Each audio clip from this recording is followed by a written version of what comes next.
Oh man, what's going on, everybody? We feeling like some real, prime agents out here because episode 47, episode 47 of No Cooldown podcast. We're back again, yet another edition of one of the best damn podcasts on this internet. Thank you all for coming back in, for listening. I'm, of course, ThatManTripp. Doing the thing out here. Elden Lord, as the last podcast or so, if y'all have not caught up to everything, soon to be. Owner of the 9 realms of going through Ragnarok. But we are here with our podcast partner in crime, WenEazy the Counter. Wen, what's going on, dog? I'm doing pretty well, man. Doing pretty well. What's up, everybody? I just want to say that if we didn't appear on your Spotify Wrapped, then for you it's Wraps. Like, I don't know what to tell you. You should be tuning in. Like, that's I don't know. A great point right there. If we wasn't on them Spotify Wraps, we need to talk. We need to have a conversation, bro. You need to step your numbers up, man. Pump them numbers up. That's all I'm saying. Like, this is crazy out here. But now for real though, if we were on your Spotify Wrapped at all, if you even listened to us for a freaking minute on Spotify and stuff like that, man, we appreciate you guys like very, very much. So much, man. I ain't gonna lie. I got choked up a little bit when I seen Ninjas, like he dropped this stuff on. I was like, bro, like, I wanted to like brush it off and kind of go on. I'm like, oh, that's dope and cool. But I stopped and I thought about like, bro, like we're somebody's favorite podcast to a certain extent. You know what I'm saying? Like we're somebody listens to regularly. That didn't register in my head for a second. And when it like hit, I was like, yo, bro, oh my gosh, like that's my heart. That's in the feelings right there. This shit hurt.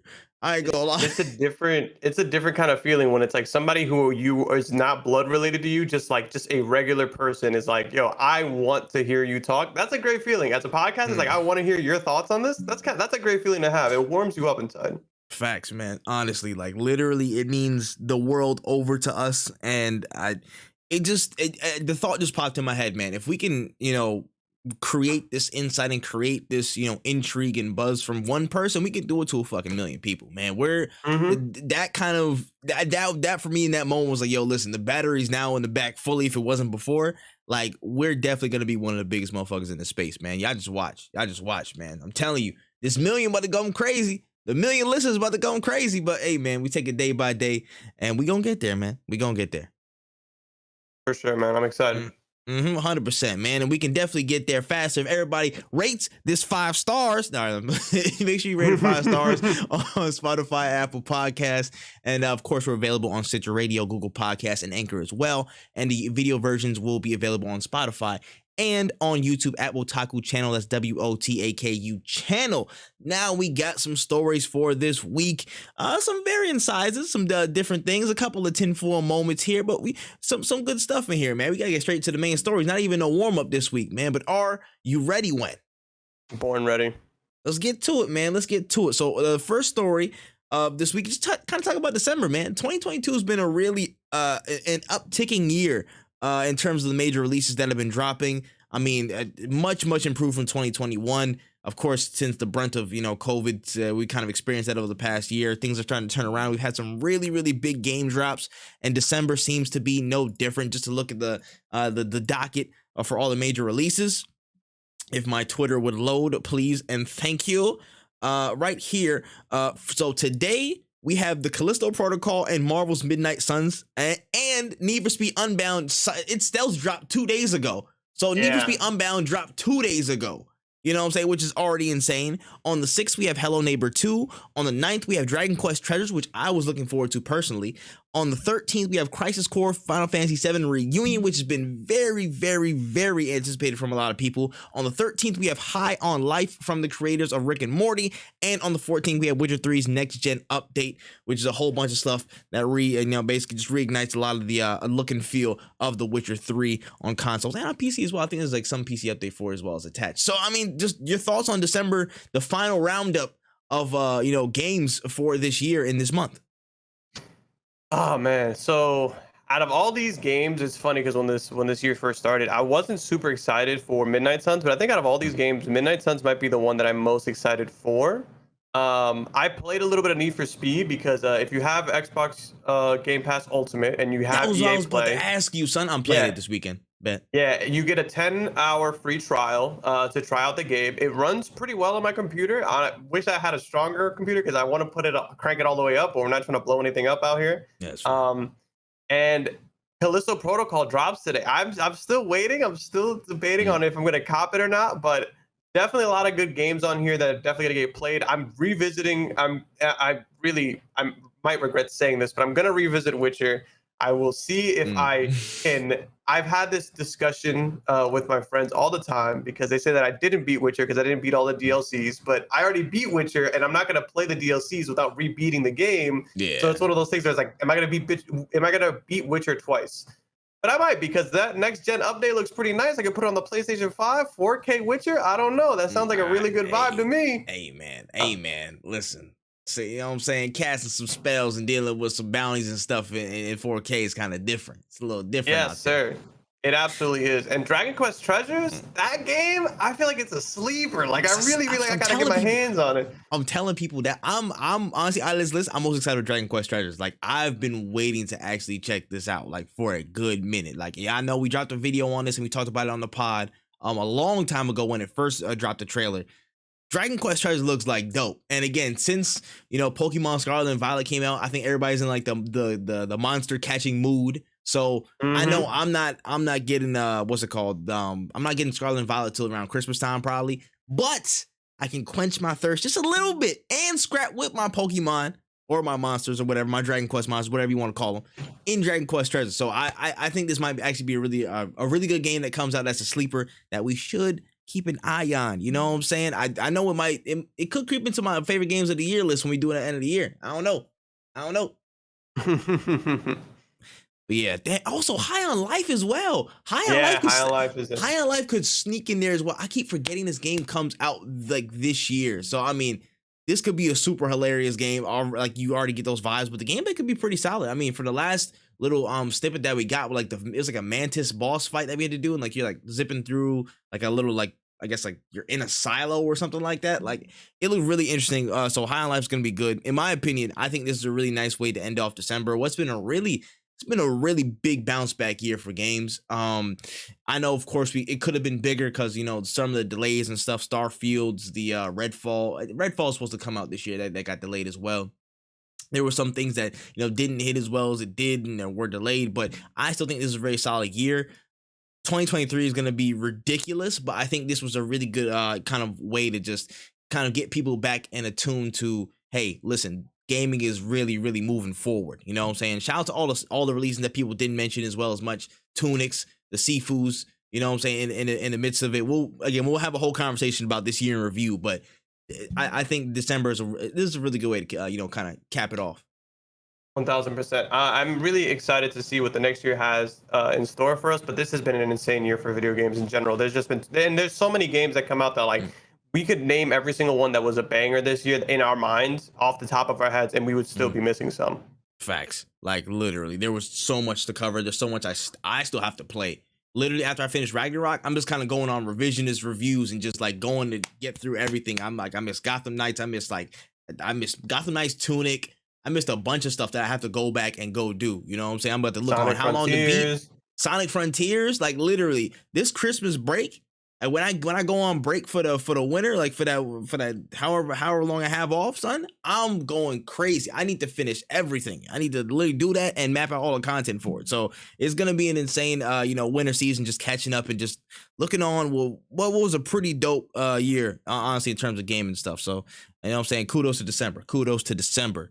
Moving forward here, we got the official news this week that Monster Hunter Rise is no longer an exclusive and will be coming to the PS4, PS5, Xbox One, and Series and Xbox Series consoles, as well as on Xbox Game Pass day one on January 20th, 2023. It's going to be releasing 4K 60 or 1080p 120 FPS on current gen systems, and the Sunbreak DLC will drop in spring of next year as well. So the cuffs are off. You know what I'm saying? Monster Hunter Rise is coming everywhere. How do you feel about this one? I'm a little salty because like I got it on Switch and now everybody's gonna be on Game Pass, so I'm gonna have to rebeat the game on Game Pass. It's an amazing game though, so it's one of those games where it's like it sucks that I might have to rebeat it, but I wouldn't hate rebeating it because it's actually a really fun game, especially with friends. highly recommend you guys check this game out because Monster Hunter is a game that I've I have had Monster Hunter World. I had it since it released, and I was consistently playing it up until like Rise came out. Because Mhm. there's so many free content updates. There's so many things to do in the game. Even just the base game alone. This like if you check out any Monster Hunter game on how long to beat the website, every single one is like, oh, 100+ hours Mhm. because there's just so much content. You could clear through the game. I want to say in 30, 40, maybe like I want to say like an RPG type, like 50 hours of gameplay. It's kind of like it's like a Dark Souls type of vibe where it's Yeah. the better you are at the game, the faster you can get through it. But Mhm. with so many things you can craft and build and monsters that you want to hunt, it literally will, it can take you up to so long to finish the game. I play the game consistently. It's such a good time. Could not recommend this game more.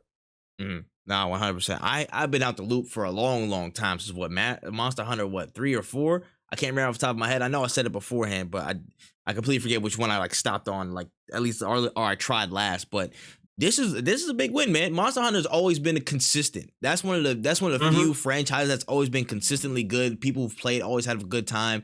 The multiplayer's always been, really engaging, and people have always had great moments that they've either posted online or talked about. So Monster Hunter Rise is no different. The fact that they're also dropping DLC in a quick succession, I don't know what the delay is for. Maybe to optimize on other platforms. That's cool. I don't know exactly what that's for.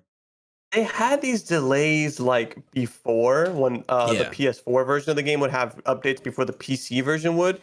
yeah. It's weird. I don't know how they develop it. I feel like that's something that has to do with it because it was like made Mm. for the Switch and then scaled up, I want to Ah, say. So okay. like, or at least like made for the Switch, scaled down and then rescaled up. Like it's really weird, but Okay.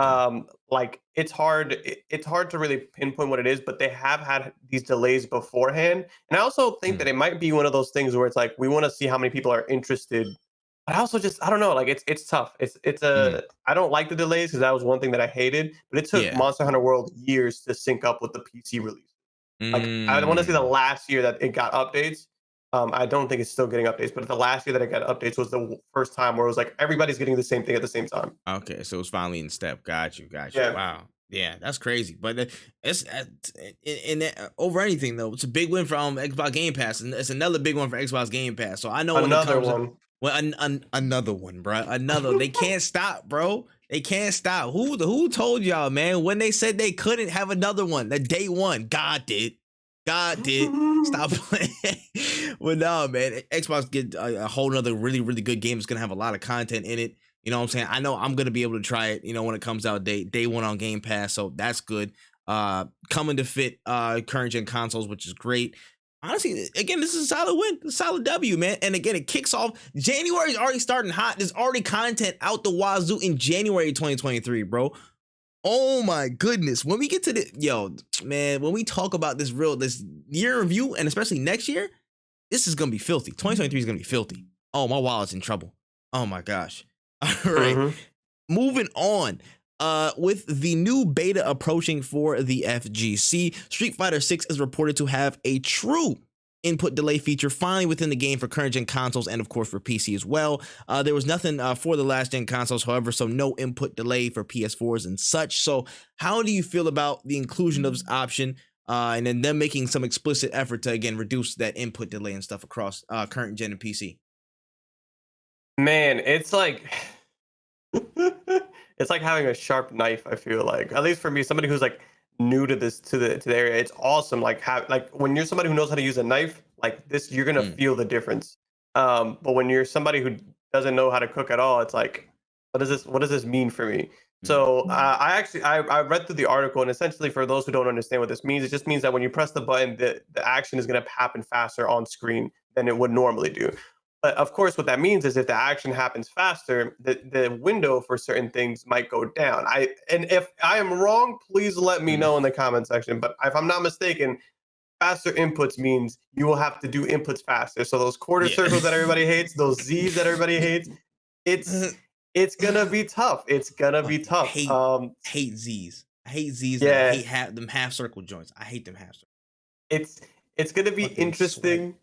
No, yeah, it's tough. It's tough. And it's going to be interesting to see because then the debate of like certain peripherals is going to be like, well, if this person Mm, uses buttons, obviously they can get those inputs in cleaner. Me as somebody who now has to do the inputs even faster, like it's tough.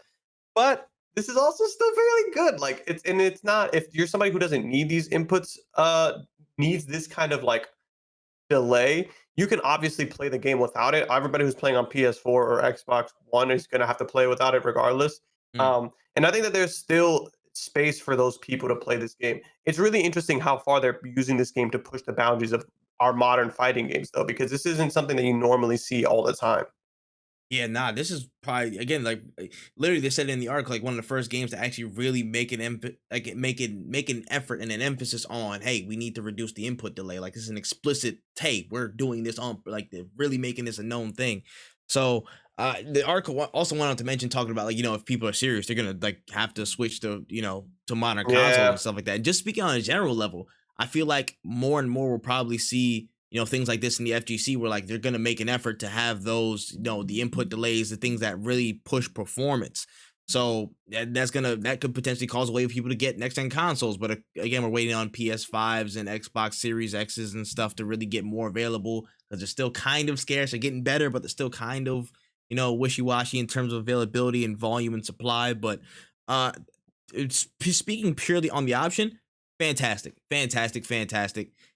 People who, I'm not the most, again, familiar with the FGC and what people do, but I can understand from a basic level that if you want to be at the best performance or the best performance you possibly can be, I think that also necessitates you being as fast, you responding as fast as possible, or the system responding as fast as possible to what you're putting in.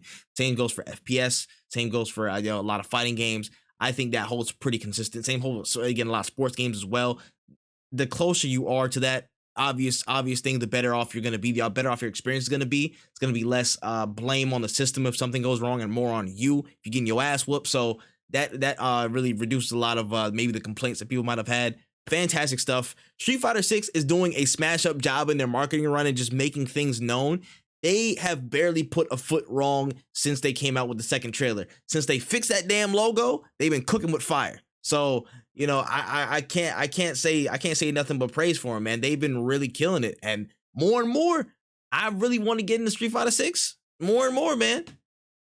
Yeah, I'm definitely signing up for the beta. It's going to be interesting. I can't wait for all the people with the think pieces on, wow, now you need to have a better hardware to be better at the game, but which is something that like people who have been playing FPSs Mm, literally go through every day. So it's like, mm, mm, hey, if you're somebody who can't afford the newest console and you can't get the input delay, I promise you, if you still get in the lab and you still work on what you need to work on, you will come out on top in a lot of places. Just don't let your hardware stop you. It's one of these things where this is a great step forward, but don't let it be the reason that you can't catch up. Like I promise you, as mm. somebody who now has the funds to afford like a 144 hertz monitor, I used to never play like DPS on Overwatch because I only had six. I didn't, not only because I didn't have 60 frames, I didn't think I was good enough, but I always played the game and tried to get better. Once you get to that place where you get the good hardware, you're gonna be a god, because now all I play is DPS, and it's almost like insane to me how easy it is.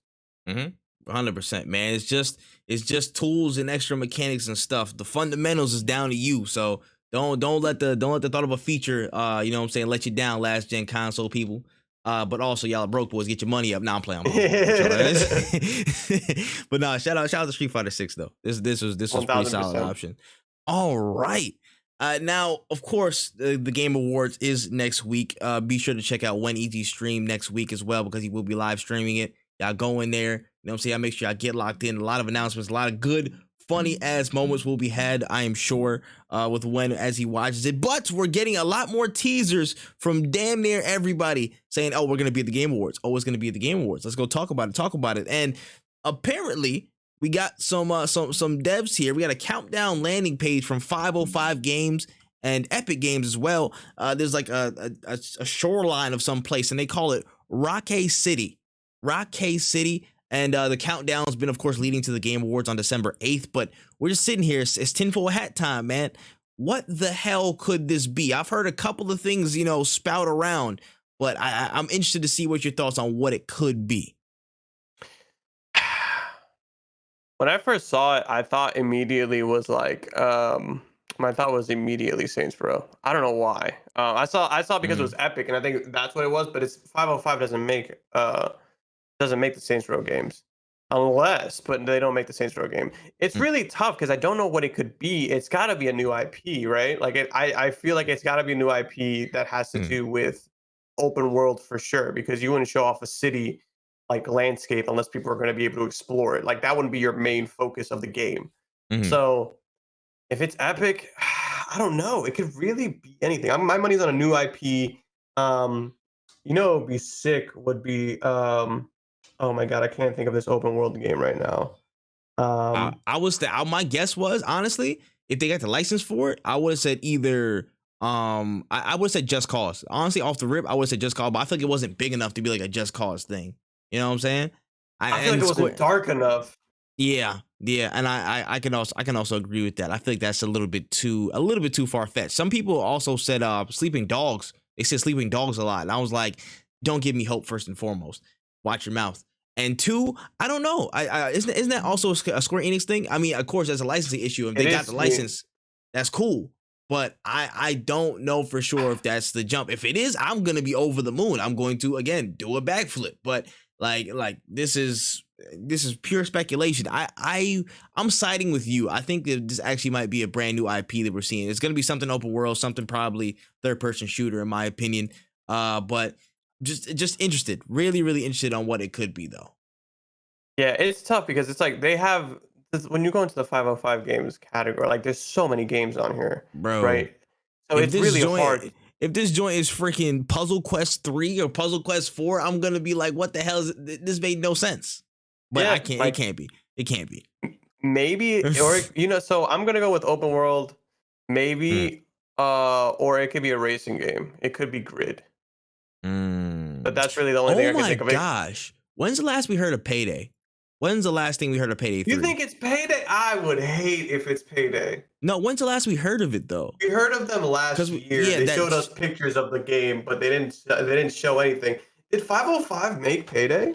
Apparently, they're under the banner. I think they're under 505's banner, but it was made by Overkill. Publisher is 505. Yeah. They publish it though. I don't think so, because then it's 505. 505 develops games though too, right? Or am I tripping? I believe they do. I believe they do. If it's 505 and Epic, Epic would be the publisher. Because Epic it doesn't develop anything. So it would have to be a game developed by 505. Wait. They're primarily a publisher. They're primarily a publisher. Yeah, they're a publisher. Let me see so is it going to be like if it's Payday 3 exclusive on Epic, that's crazy. That's kind of wild, bro. I ain't gonna front. I buy it. I love the Payday games. I would buy it in a heartbeat, but that's what I'm saying, because I haven't seen it in a while though, and there's been like no news. And like again, they said it was last year. They said it was in development. I want to say it was last year. They said it was in development. They showed like a screenshot of like, I think maybe a new operative was in there, but it was just like the people. And I was like, oh, cool. Like it's not dead, but it's not ready. So maybe it's Payday. I kind of don't. It's either a new IP or Payday. I don't want it to be that either. Honestly, I want it to be something different. Like if it was Sleeping Dogs, I don't know how y'all got that money for it. I don't know how y'all forked it up, but if it is, cool. But I feel like it's either a new IP or it's gonna be a Payday type thing. The only reason I want it to be a new IP is because when they talked about it and they showed off just like the screenshot of like concept art, that was 1 year ago. To have something to show now means they're moving at breakneck speeds, and I don't know if I like that in a game. Yeah, no, it's understandable. We'll have to see though, man. Just one of the many tinfoil mysteries that we will have to unravel as the Game Awards draws near. All right, on to one of the bigger stories from this week. Damn. We got a lot of buzz on the state of Smash competitive right now and some trouble involving PandaGlobal. So, I mean, all right, let me see if I got the gist of this. So, since PandaGlobal, which was basically some, again, big tournament organizer, they were among the first people, or the first, to get the Nintendo license for Smash tournaments and their officially licensed partner. The company and CEO Alan have been attempting to recruit other tournament organizers as of recent to join their Smash circuit. They tried to get events that were tied to some broadcaster named Beyond the Summit, and then Alan and Panda went to Summit to basically say, hey, listen, we want some of those broadcasting rights for it. And he refused to give them up. And then the event organizers themselves are like, yo, we're tied to him. We can't really do anything, bro.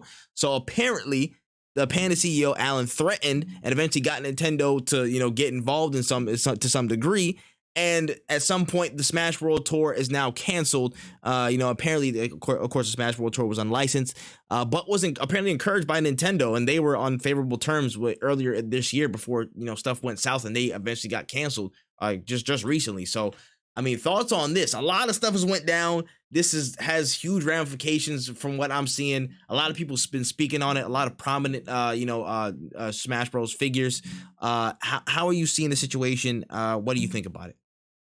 I think if it's a lot of the stuff is speculation. Unfortunately, because we don't really have like emails where like it shows Panda being like, "Yo, Nintendo, don't fuck with these guys."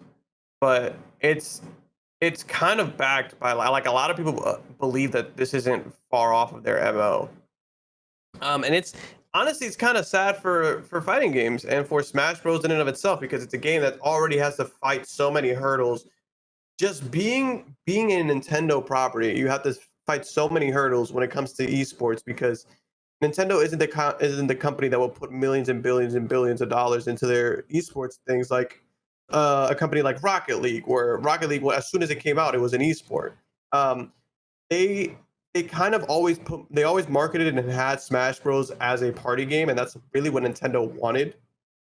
So for the scene to be as big as it is today is almost a miracle. Like, you're not really going to see that happen ever again.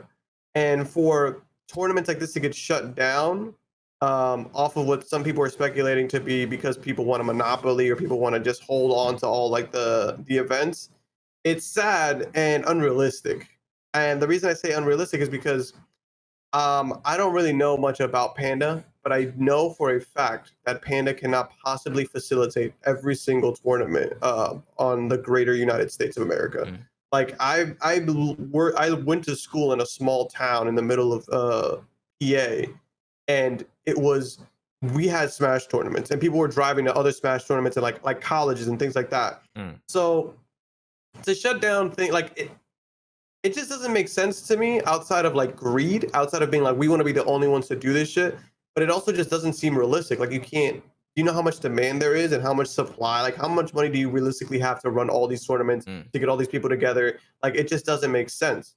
So it's a sad moment for a lot of people who are playing Smash Bros. The only thing I can really say is just play multiverses at this point, or play Brawlhalla, do something else, because there's more money in it at this point. Smash wasn't at Evo. It is now being pulled from the Smash World Tour is getting pulled. The esport is just kind of going away. Like, and until there's like a stand made by the community, I don't really know if where it's gonna go. Like, are you really gonna show is everybody gonna show up to the one tournament that's being held within their vicinity? And now the tournaments are gonna get excessively longer because there are more people playing them, because there are more people wanting to get involved, but there's just not enough people to do it, So it's really sad to see, and I honestly hope that it's not something along the lines of like we were whispering sweet nothings into the ear of Nintendo. Because if that's the case, you guys don't really want what's best for the scene. You want what's best for yourself.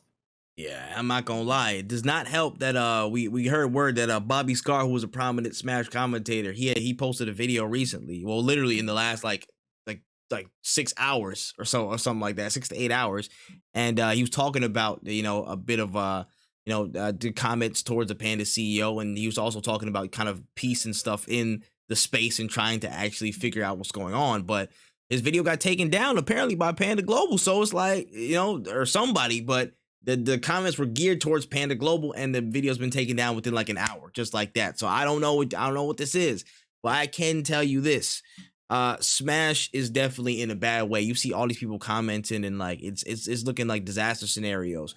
The craziest thing is because I watched the first episode of the FIFA documentary, FIFA Uncovered, and like it just reminded me of this situation so much. Again, you have somebody that wants to monopolize, a major sport or game or whatever. Like, basically, PandaGlobal are trying to be like Adidas in this situation. Like, we're just gonna monopolize all the broadcasting rights. We'll make the ISL. We'll make all these different things so we can hoard all of this stuff. But you know what I'm saying? Like, you don't have the infrastructure and or the pull, I don't think, to do that successfully. I really don't. And again, these other people are in agreements with all these other people.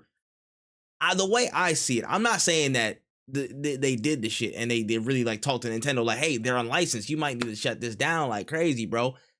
But I'm saying he might have sent the email to tell somebody to tell somebody to tell somebody to tell Nintendo that, hey, they're unlicensed. You need to take this shit down, bro. Yeah. It's kind of crazy to me how a situation can turn so fast. And, you know, everybody's saying, you know, Panda released a statement. They're like, hey, listen, we wanted them to succeed just as much. We're kind of shocked at this, and we don't know what happened. But if you were, and they, at the same token, they acknowledge the threats that, you know, that Alan made to BTS. Alan made to BTS, and then he made to that circuit and stuff. He wanted to take them down. He wanted, like it looked like he wanted them to break their will, bro. Like, hey, yo, break your will. Just release them rights to us, and then we move on. And he didn't want to do it unless it was for money or something like that. And then Alan wasn't going for it. So this is a sense of very, very what's the word? Militant type practices, man. Brute forcing. He's just brute forcing to get broadcasting rights and whatnot. And what he's just realized, or what people are realizing, is that just like the whole state of Smash is now in jeopardy because of one person. Because if they can do that, you know what I'm saying? Now people are going to be scared to hold events that are unlicensed. You know what I'm saying? Like, so many people are getting like their sponsorship taken away. I'm assuming Smash World Tour is one of the bigger platforms, again, in the Smash scene. If that could just be canceled like that, you know, what makes sense from other people kind of getting together and making that happen? So it's putting a lot of people out of work who were set up for, a lot of commentators, a lot of people who were involved in it. And a monopolization can only be a bad thing. In my opinion, it can only be a bad thing. It stagnates the product. You know, a lot of people can get away with a lot of shit that shouldn't fly. And the craziest thing to me is, earlier in the year, it was stated that Nintendo and Smash World Tour were on good terms. They were like, yo, listen, we want to talk to you. And they said, we want to talk to you because we want to eventually work with you more, to the point where we could probably give you a license. And then how could that just switch with no other external factor? How could that situation just switch so quickly?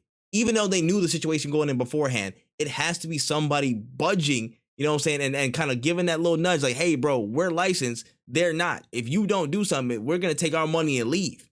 You know what I'm saying? It seems like Nintendo got put in the corner that they did not want to get put in, and they just making a decision real quick. Like, they would rather stomp it out than rather work through it and make some, you know, truly amicable, in my opinion. But this can only spell bad things for the Smash scene. I really feel for people, again, because it's been one of the most consistent, one of the most, I think, impactful, just esports out of the FGC, and probably in general over the past decade plus. When you think about some of like the biggest fighting game moments, some of them, a good amount of them came from Smash. A good amount of them came from Smash games. I don't know what else you guys want to say. And like, it's just, it's sad to see that space get rocked so hard by the, I'd say sometimes the avarice and the poor decision making of some people who just want to hold it all. Yeah, it's one of those, and it's definitely a passion. Like, being a fan of Melee, like even just seeing like their documentaries made about this game and the scene and how it's evolved and how it's changed from like Street Fighter and like Tekken and these other games.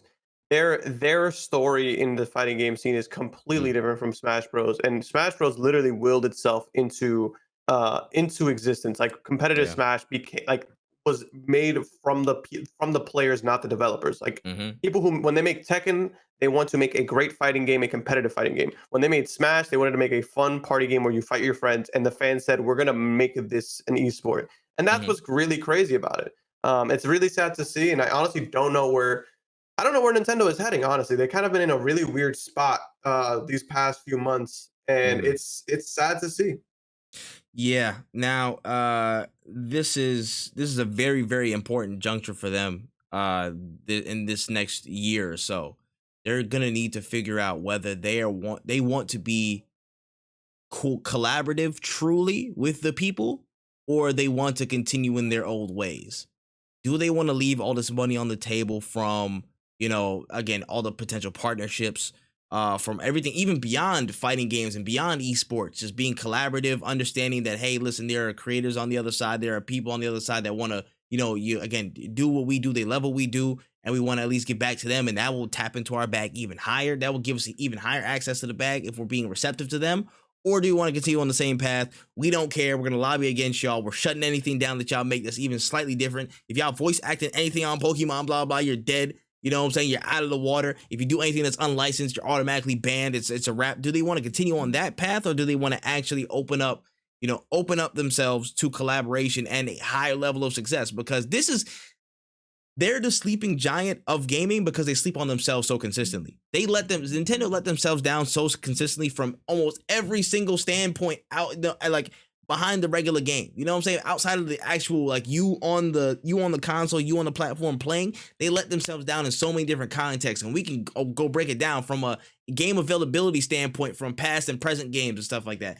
Performance of a Switch and actually investing in other technology. Maybe you have it, maybe you don't. I don't know. Like, it is what it is. Esports and collaborating with other people outside who enjoy your product. Like, there's so many fronts that Nintendo really needs to have a reevaluation. That's like, yo, bro, do y'all want to? Y'all gotta keep shooting yourselves in the foot because you only got so many bullets. I ain't gonna lie. It seems like you got infinite ammo at this point. Your feet are just like titanium because you've been shooting yourself in the foot for years. But the biggest loser out of this is the fans of the Smash scene and the people who are so invested in that, like the commentators that we've been seeing comment, like, again, make their statements and feelings known on the situation, and inevitably the players really at the end of the day, they want to just play. They want to just play this game because they love it so much. They dedicate so much time and passion and energy to it, and to see it get taken away from, again, the few, who are against the interests of the many, it sucks. It honestly sucks. Yeah. Yeah. And then all we can do is wait because I like to listen to us. Yep. We'll just have to see how this one develops. All right, moving on. So the Brazilian ESRB rating of 16 plus and a description for Final Fantasy 16 has released, and it's been reported that the game will be set to contain violence, weapons, blood, intentional deaths, torture, and victim suffering. And beyond that, the notable inclusions here are drugs, prostitution, sexual content, both shown and talked about, and a hate crime. So what the hell? Final Fantasy 16 kind of going crazy for some reason. They just trying to throw everything at this. It's gonna be a mature rating, I'm pretty sure, in the States. So I mean, damn, what they got going on, bro? I feel like this is like only a good thing because like I didn't expect all these things in this game. And now that I know all these things are in this game, I kind of want to see them. So shout outs to them because this is insane. Like I don't even know how this is so unprecedented in a Final Fantasy game, at least that I am aware of, because I play Final Fantasy games, but maybe they might have slipped it in there and I wasn't paying attention. But this is nuts to hear from a Final Fantasy game. Yeah. Now, I will admit, on face value, I was like, bro, this is crazy. Yeah, like, yeah, we talking about prostitution, we talking about drugs. Like, y'all really trying to like make it like the Middle Ages for real. Y'all trying to make it like go crazy. They got an opioid crisis, the poppy seed. Sound like I kind of going wild over there. But I had to list it down. I was like, okay, so I got drugs. Yeah, elaborate. I'm assuming elaborate drug involvement in whatever scenes it is, prostitution, sexual content. I'm about to say hate crimes of specific nature, so I'm assuming it's gonna be planned attacks. That's crazy. You included all these crazy little elements over there, but not once you was like, maybe the Middle Ages has black people. I don't know. Maybe it's wild, yeah. Like that point is crazy to me. I'm sorry, that's a little bit wild. But I still gotta take some points off for it. I'm sorry, Square Enix. I'm sorry. You gotta hold a couple L's for that one. But aside 100%. From that, it's like it's apparently gonna be a really like in your face, like on the nose type plot. So interesting, but some black people could have been nice. That's all I'm saying. Absolutely. Hands is up. All right, moving forward. So Twitch has rolled out a brand new safety feature called Shield Mode. Basically is a one-click mechanism, a one-stop shop that loads a bunch of customizable safety settings at once in case of hate raids, harmful invasion of streamers' channels, etc. And this includes previous features rolled out in the past few months, and including some new ones like mass bans, which is if anybody uses a certain term in a certain time span that they hopped in the chat, you can ban them all together. And of course, you can look at that list and unban people as you see fit, and no first-time chatters. So basically a big amalgamation of everything we've done in terms of safety revisions and stuff on Twitch over the past few months. How you feeling about Shield Mode? Very late, but thank you. It's like when somebody brings your food out after like an hour of waiting, and you're like, "Yo, this shit is OD," but then like you eat it, and you're like, "Oh, this food is good." Like this is an amazing feature. So I will give you your props for that. But I also have to say that like this is something that even Stream Elements had like people had already made commands for this at this point, and like other people had to go out of their way to learn how to implement this onto like their stream deck so they can set up this whole feature thing. And now we get this mode, which is amazing. Like I'm happy that we have Mm, it, but it's like, yo, there's no way you made this without mm. knowing that there are problems. And if you knew Yeah. that there were problems, why didn't you ever address them? Like why didn't you ever while it was happening, you tried to ignore it. Boy, And this like, shit would have went crazy in April or May. You know what I'm you saying? know what This I'm shit would have saying? went crazy earlier. It's been what I want to say the hate rates started getting. I mean, this isn't the first time. The hate rates have been happening Nah, for a but long ass this time. But year, like not even just this year. Like in 2020, they were happening. This was two no years facts, ago. no for sure. No, I yeah, feel like this dead is ass though. 2 years late at this Yeah. point. Like this is Oh yeah, no, you're not insane. wrong. You're not wrong. So it's crazy that like you guys finally got it, which is great. I'm happy that this is a thing. But I'm really it took 2 years to create this because hate rates happened, and then in 3 months we had like Elgato commands that you could just press a button and change the emotes, all this stuff. Like we would have all these things like ready to Mm-hmm. go in a couple months. There's no way this took you 2 whole years.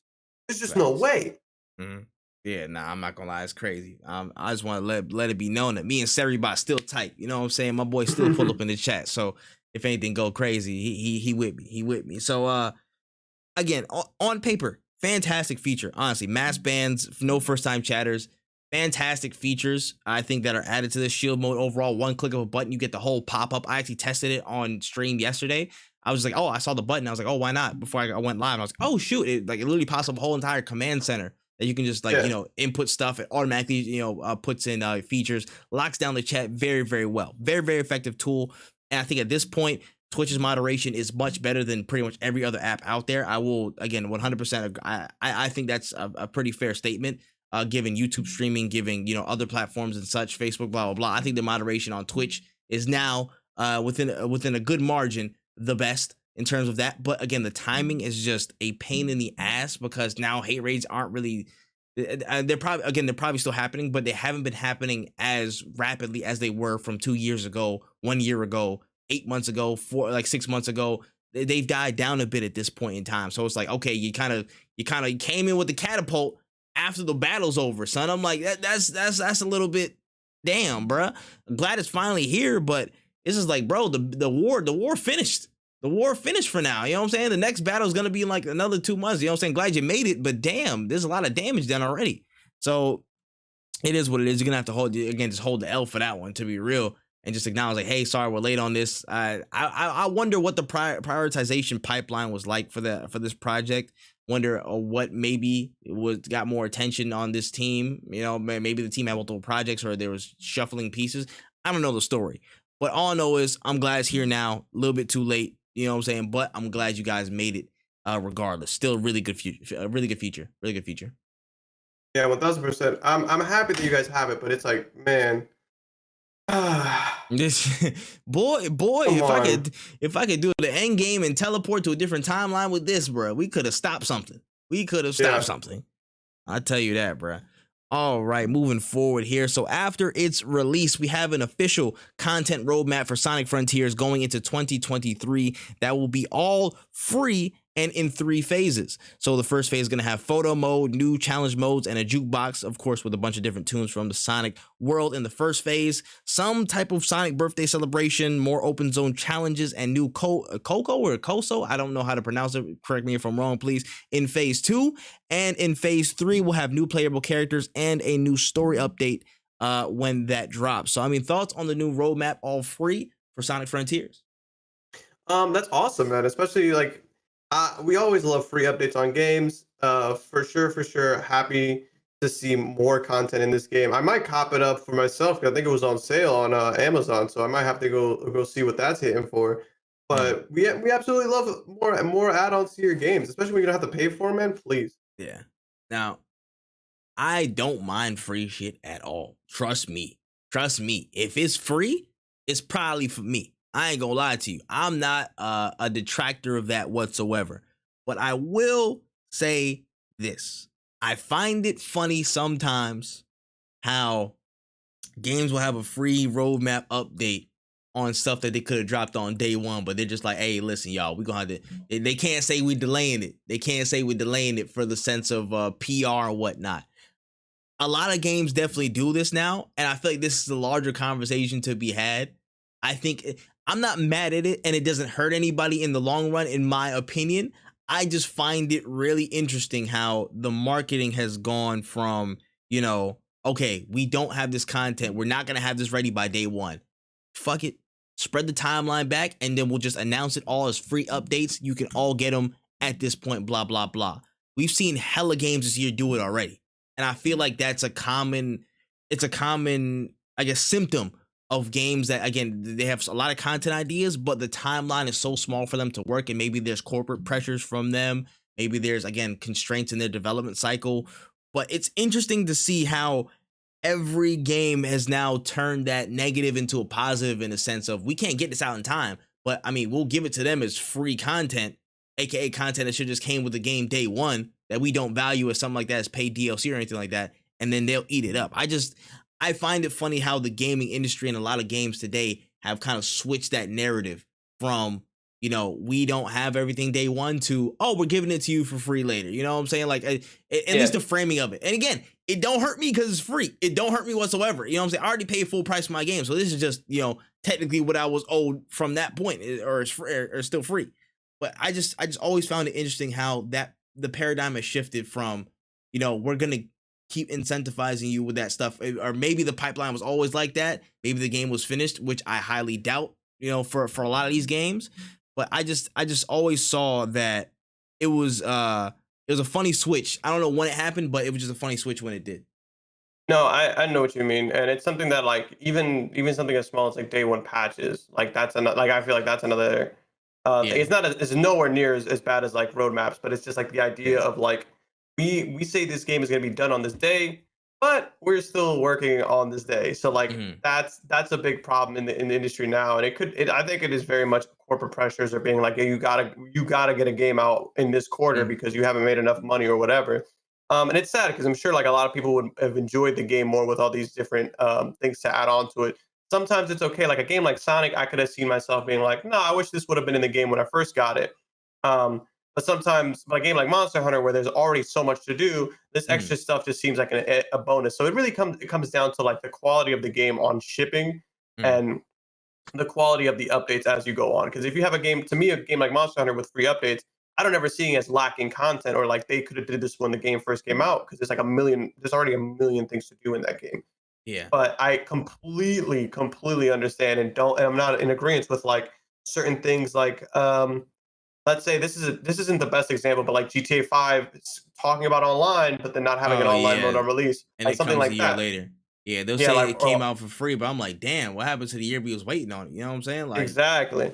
And of course that in and of itself is like a whole different scenario. But like things like that, I'm all for free content updates as long as it's not the content that I want to get. But that's another issue, is like, what can we justify as this should have been in my game, or this is okay as a thing? Because maybe they were making a mid game, like maybe the game just wasn't as good as we thought it was going to be, but they knew that, like, well, after we release it, we can make this other stuff. So like this free content update to them is a real content update, but to us, we expected more. So we're like, nah, you guys just didn't have the game finished, Yeah, I hear you. I think GTA Online is a better example for that, because we were promised GTA Online day one before the game even released, and we didn't get that for at least a good year after that stuff. So I think that's a really good example of like, yo, that's more of y'all are making up for it instead of y'all providing us with something free. Like, y'all promised us this at the beginning. You can't just give us your word for it and then go back on it as a developer after the game release. You can't do that shit. You know what I'm saying? In my opinion. But I feel like it's contextual down to what content that they promised to deliver on day one, which I feel like the game developers kind of remain a little bit vague on that stuff, and I feel like they'll emphasize more of the roadmap. And it depends on what we know from their development cycle and what they show us. That's literally it. That's what we know and what they show. That's as much as we can infer from there, and then make the determination. Oh, this is actually free content. You guys release as much of the full game as possible. You did like 90% of the actual original idea and what content was in it. And then all this extra stuff on the side, this is stuff you've been planning afterwards. So, okay, cool. This is just, like the 100% plus. This is everything bonus. This didn't need to come with the first part of the game. Like, it is what it is. Like, what's it called? Ghost Tsushima. Ghost Tsushima dropped that first game, and then it dropped the raid DLCs, the multiplayer DLCs. I know for a fact that was completely separate and did not have to be with that game. It was a complete game on, I think, pretty much on shipping. It was a pretty much everything was supposed to be. Everything that was after was a planned thing that didn't need to drop day one. They said like, oh yeah, no, this was something else. Like the multiplayer joint, the co-op campaign. Like, that was something that was tailored, that was very much not a part of the original package. So, it just depends on the perspective and how much information we're given. Yeah, and that's all we can do is speculate and hope for the best. Yep, literally. But it's still free. Still free. Yeah, it is still free. I'm gonna go grab this one thing real quick. Yeah, man, no worries. I'm about to say, it just depends. It just depends on stuff, bro. I'm not gonna lie. For me, I'm just like, I find it very, very difficult to not turn my brain off and hear, oh yeah, it's free. And like, how much of this was supposed to be in the original cut of the game? I'm not gonna lie. I find it very, very hard to turn my mind off to that now. Because I used to be like, oh shoot, a free content thing, a free content update, roadmap, blah, blah, blah. I'm getting all this free, cool. And now that I'm kind of looking more of how a game develops and, maybe the emptiness or fullness of a game, I get a little bit skeptical. I can't even front. I get a little bit skeptical thinking of, oh, so how much of this was originally supposed to be here? How much of this was supposed to be here in the first place? Yeah, I just like moved it back because you had no time to actually work on it, work through all the kinks, make sure the bug fixes are there, make sure it's optimized. You know what I'm saying? Like, it's hard to gauge. I feel like that's just like the cynicism as a gamer growing. You're just like looking at stuff more. I'm about to say, I've been getting good at these random ass blurs while you go grab something, bro. I'm not gonna lie, I've been improving. Oh yeah, it's obviously it's the Christmas season coming up, so like I ordered my mom a TV. And I just wanted to make sure I got in the house before, because like I got the message like it got delivered. I'm like, I needed to make sure it's in the house because I'm not trying to get this shit robbed. Bro, I'm not gonna lie, I ordered one thing. I don't know if I'm gonna be in the house to receive it, and I'm low key scared. I needed to arrive before the day I leave. I needed to arrive beforehand. Like, I'm a little bit shook. I'm about to say Santa better watch my back or some shit, but it is what it is. All right, so let's talk a little bit about Pokemon Scarlet and Violet, man. What people have been seeing, the recent reaction to all the the technical debacle, how the game's been received. Even the Nintendo acknowledgement on some of the problems technically and the patches that they have coming in line. So I mean, I'm pretty sure you've tried it. I wanted to get your thoughts. I have not tried it yet, so I can't speak conclusively on it. I can only speak on what I've seen on Twitter, what people have been talking about. So don't take my opinion for that because I have not tried the shit. But Wen, please take it away.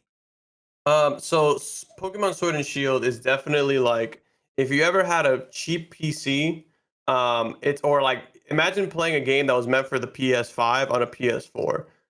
It feels like that. It feels like this game looks ugly. It's fun. It is fun. And the things inside of it are great. But at the end of the day, it is very ugly. Like we were making fun of Sonic because of pop-ins. The pop-ins in this game are egregious compared to the Sonic pop-ins, because there's just like, in Sonic, it's like, oh, a platform 3 miles away just popped into my view. Okay, cool. It looks janky, whatever. In Pokemon, I will have Pokemon within like 20, 30, maybe 40 feet pop in, and I'm like, oh shit, let me swerve out the way because I'm not trying to get into a battle right now. But it's still really fucking good. Like, it's still really good. And that's what sucks, is that like I bash it so much. But my brother the other day asked me about it. Somebody he's not a gamer at all, very casual. Like, last game he beat was Breath of the Wild, and then stopped playing. He's like, that game was great, and he just stopped playing video games. And then the game before that he beat was Grand Theft Auto 5 on the PS3. Like, this man is very much like a leap year gamer, if anything. Yeah. So like, I was talking to him and he's like, I heard there's a bunch of bugs. And I was like, honestly, bro, if you played that shit right now, you would love that game. Like, if you're somebody who doesn't really care too much about how pretty a game looks, like if you're just there for Pokemon, you're literally gonna enjoy this game. Like, it's just it's bad in the sense of a video game, like of what we're used to. Yeah. But it's still a good game. And I think honestly, like, if this game came out and was like an indie studio, we'd be praising this game. We'd be like, no, this game is good. It's just, they're underfunded. But if it's the fact that it's coming from Nintendo, and the Pokemon Company. And the fact that Mm, you guys sold 10 million units on the first day, like you guys mm, are making bank. So I don't know why it looks like this. mm-hmm.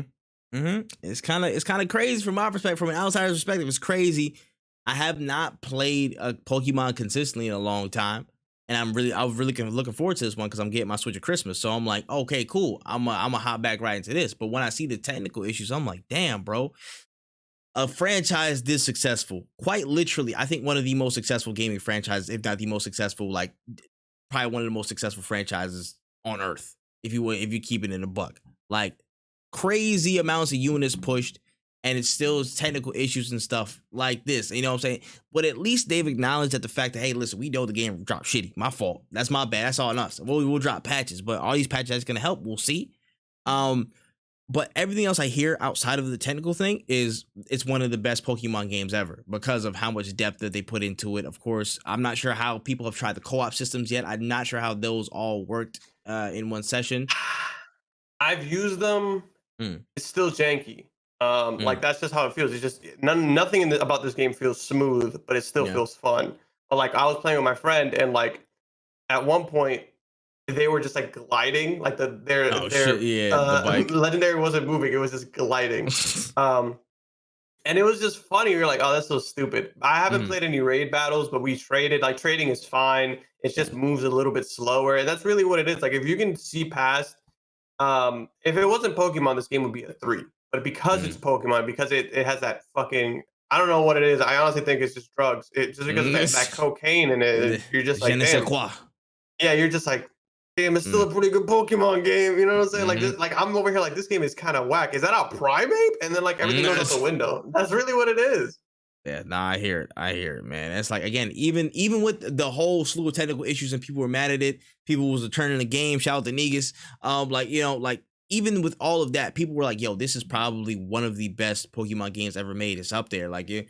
Did you play Arceus? How do you compare it to I Arceus? Again, the technical. haven't. Okay, you haven't played Arceus. That's the Okay, cool, one, cool. and that's what's scary is like I'm Yeah. gonna after playing this one, I'm going to go play Arceus. Mm, Depending on how fast the next Pokemon game comes out, because by yeah. the time I beat this one, the next one might already be around the corner. But um, Arceus is the game that Nijis played and loves. And Mm, if I'm wrong, Nijis, please let me know. But I remember yeah. No, he talking said he to him and Chauce, and they really mm, loved the game. And I was like, wow, this is all that's awesome. But like seeing as that they love that game and return this one, it's like, damn, I wonder if that one was the mm, better one because they mm, didn't return Arceus, but Nee just returned this one. And that's just a real small personal thing. I know Nee just said that he hated that it was like a 2 hour tutorial. It is a very long tutorial. Once the game mm, opens up, it opens up and it's great. But that tutorial is a mm. lot. Take a Honestly, it's while. very annoying. Mm, But I don't know how it stacks up to Arceus, but I know that Arceus kind of set the stage for this one in the new mechanics in the way that it is. So mm, maybe that one might be better because I didn't hear any performance issues with that. But it could also be one of those things where it's like they try to build off of Arceus, but because that game was so big and like because it had so much going on, when they try to build mm. off of it, they reached the limit of what the Switch could do. Yeah, and that's also another thing to consider, bro. The Switch is a Switch, bro. Until you get a higher powered device, there's only so much you can do on that damn thing. So you gotta kind of hold your hands up. Once you hit that ceiling, like damn, there's as much we can do, and anything past it, that's game breaking. So, I mean, I don't know. Yeah. hmm Tough, man. It's tough. But I'll give my impressions and stuff near Christmas time when I get my Switch. Finally get on And that hopefully shit. we get patches by then. Maybe Yeah. these patches will fix it, but I don't know. I feel like the problems might be a little bit might be a little bit Mm, too big for just a patch or two. But fingers mm. crossed I'm wrong and I don't work in video games, so maybe, Yes. maybe I'm a liar.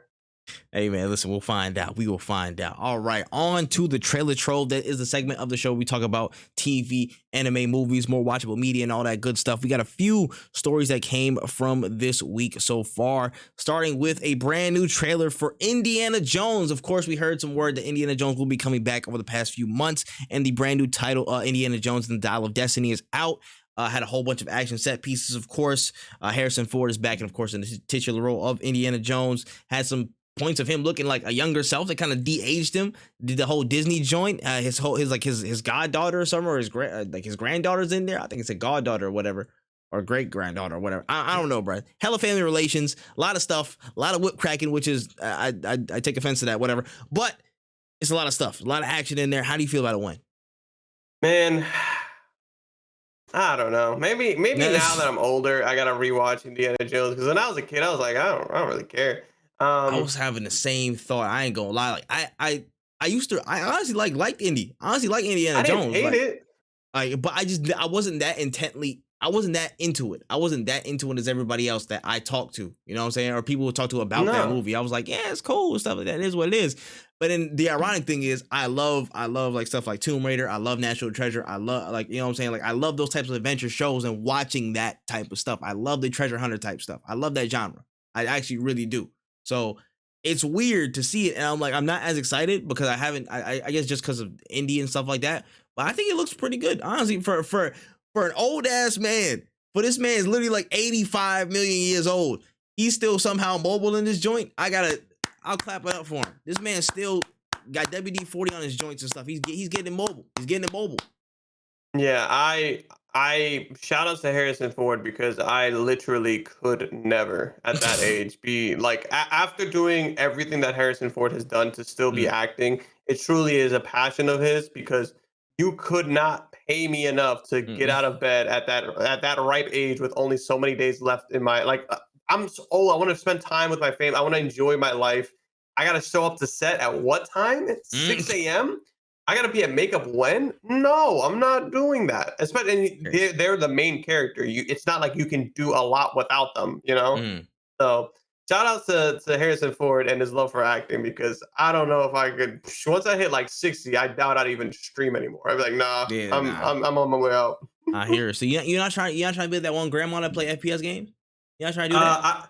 I I'd do it, but you wouldn't see clips. You would barely know when I'm live because I would literally just start it up and be like, I got nobody in my Discord right now. Fuck it, let's throw a stream up. Like Mm. you would never see me. And if I was doing movies, you would never catch me on set. I would write, but I would not, or Mm. maybe show up a day or two and be like, But being the main character, Yeah, nah. okay.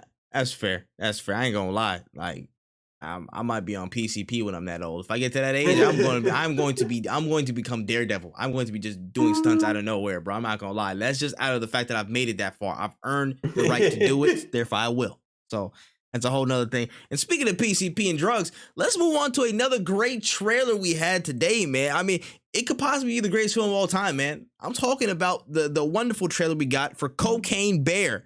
The world has rejoiced 10 times over for hearing the lovable story based on true events of a bear in the woods that consumed a inordinate amount of cocaine and just is rampaging through the forest and the near reserve park and whatnot. And it looks fantastic. I'm sorry. It looks fantastic. I don't know how you feel about it. How you feel about Cocaine Bear, man? Definitely something I gotta catch. There's so many movies, like Cocaine Bear, Hobo with a Shotgun. There's a lot of movies that are like Yes. really, really wild that I The really need to start tapping Velocipaster. into. The Yeah, the Velocipaster is Velociraptor. so Come on, great. man. It's such a great movie. It's so So great. many, so many awesome films being made, and people say cinema is dead. Man, I think that they're just not tapped into the They're real not. cinema. You They're know? not, bro. They're not, man. I'm telling you, stars are being made every day. I just need to look in the right places. I'm just saying. Yeah, I'm excited for Cocaine Bear. I definitely cannot wait to see it. I need to. I think that's might be what I start doing with pandas. We're just gonna start watching. Mm, We gotta start with the beginning. We're gonna start with Sharknado. That needs to be the first absolutely. one we start, The and OG. then go from there. OG. Absolutely. No, 100%. 100%, man. I just love how some movies just don't care and they're just going to not take themselves seriously, bro. And it's great. I actually do. It's like there's a strong mix of it's kind of, I mean, relatively new IP in terms of, I don't think I've ever heard anything about a coked up bear on a movie before. So, I mean, this is new to Nope. me. And this is just a level of, we don't care about what you think about like a movie concepts, bro. We're just doing this, bro. The bear's coked up in the woods. He's killing everybody. What are you gonna do about it? And it's great. This is like over the top nonsense. I would actually watch this literally all day. I'm genuinely excited for it. I don't know if I watch it in theaters, but I'm definitely gonna watch it. I will watch this at some point, It's a some way, Discord somehow. night for sure. That's a This is for Discord. sure a This is Discord night. 100% a Discord movie if I ever saw one, bro. This is 100% a movie you watch with the homies in Discord if I ever saw one, bro. This looks fantastic. This looks like a whole ton of fun, and I can't wait. This is cinema, baby. This is cinema. Scorsese said it, not me. I'm about to say. And speaking of cinema moments, man, we got another look Damn it, Jay. At the Mario movie trailer, we have another one. We had a first look at Donkey Kong, a few other people. Again, another look at even some Mario Kart action in there. And of course, we had Chris Pratt's voice, so it's somewhere in there. How'd you feel about the new Mario movie trailer? So I did a reaction video to it, and it was so funny because like I had somebody comment under the video like, man, I'm excited. I love Chris Pratt as Mario. And I was like, man, there's no way this isn't a bot, bro. There's absolutely no way somebody's here. Like, you got to be a Chris Pratt fan. And if you're a Chris Pratt fan, shout out to being one of like 8.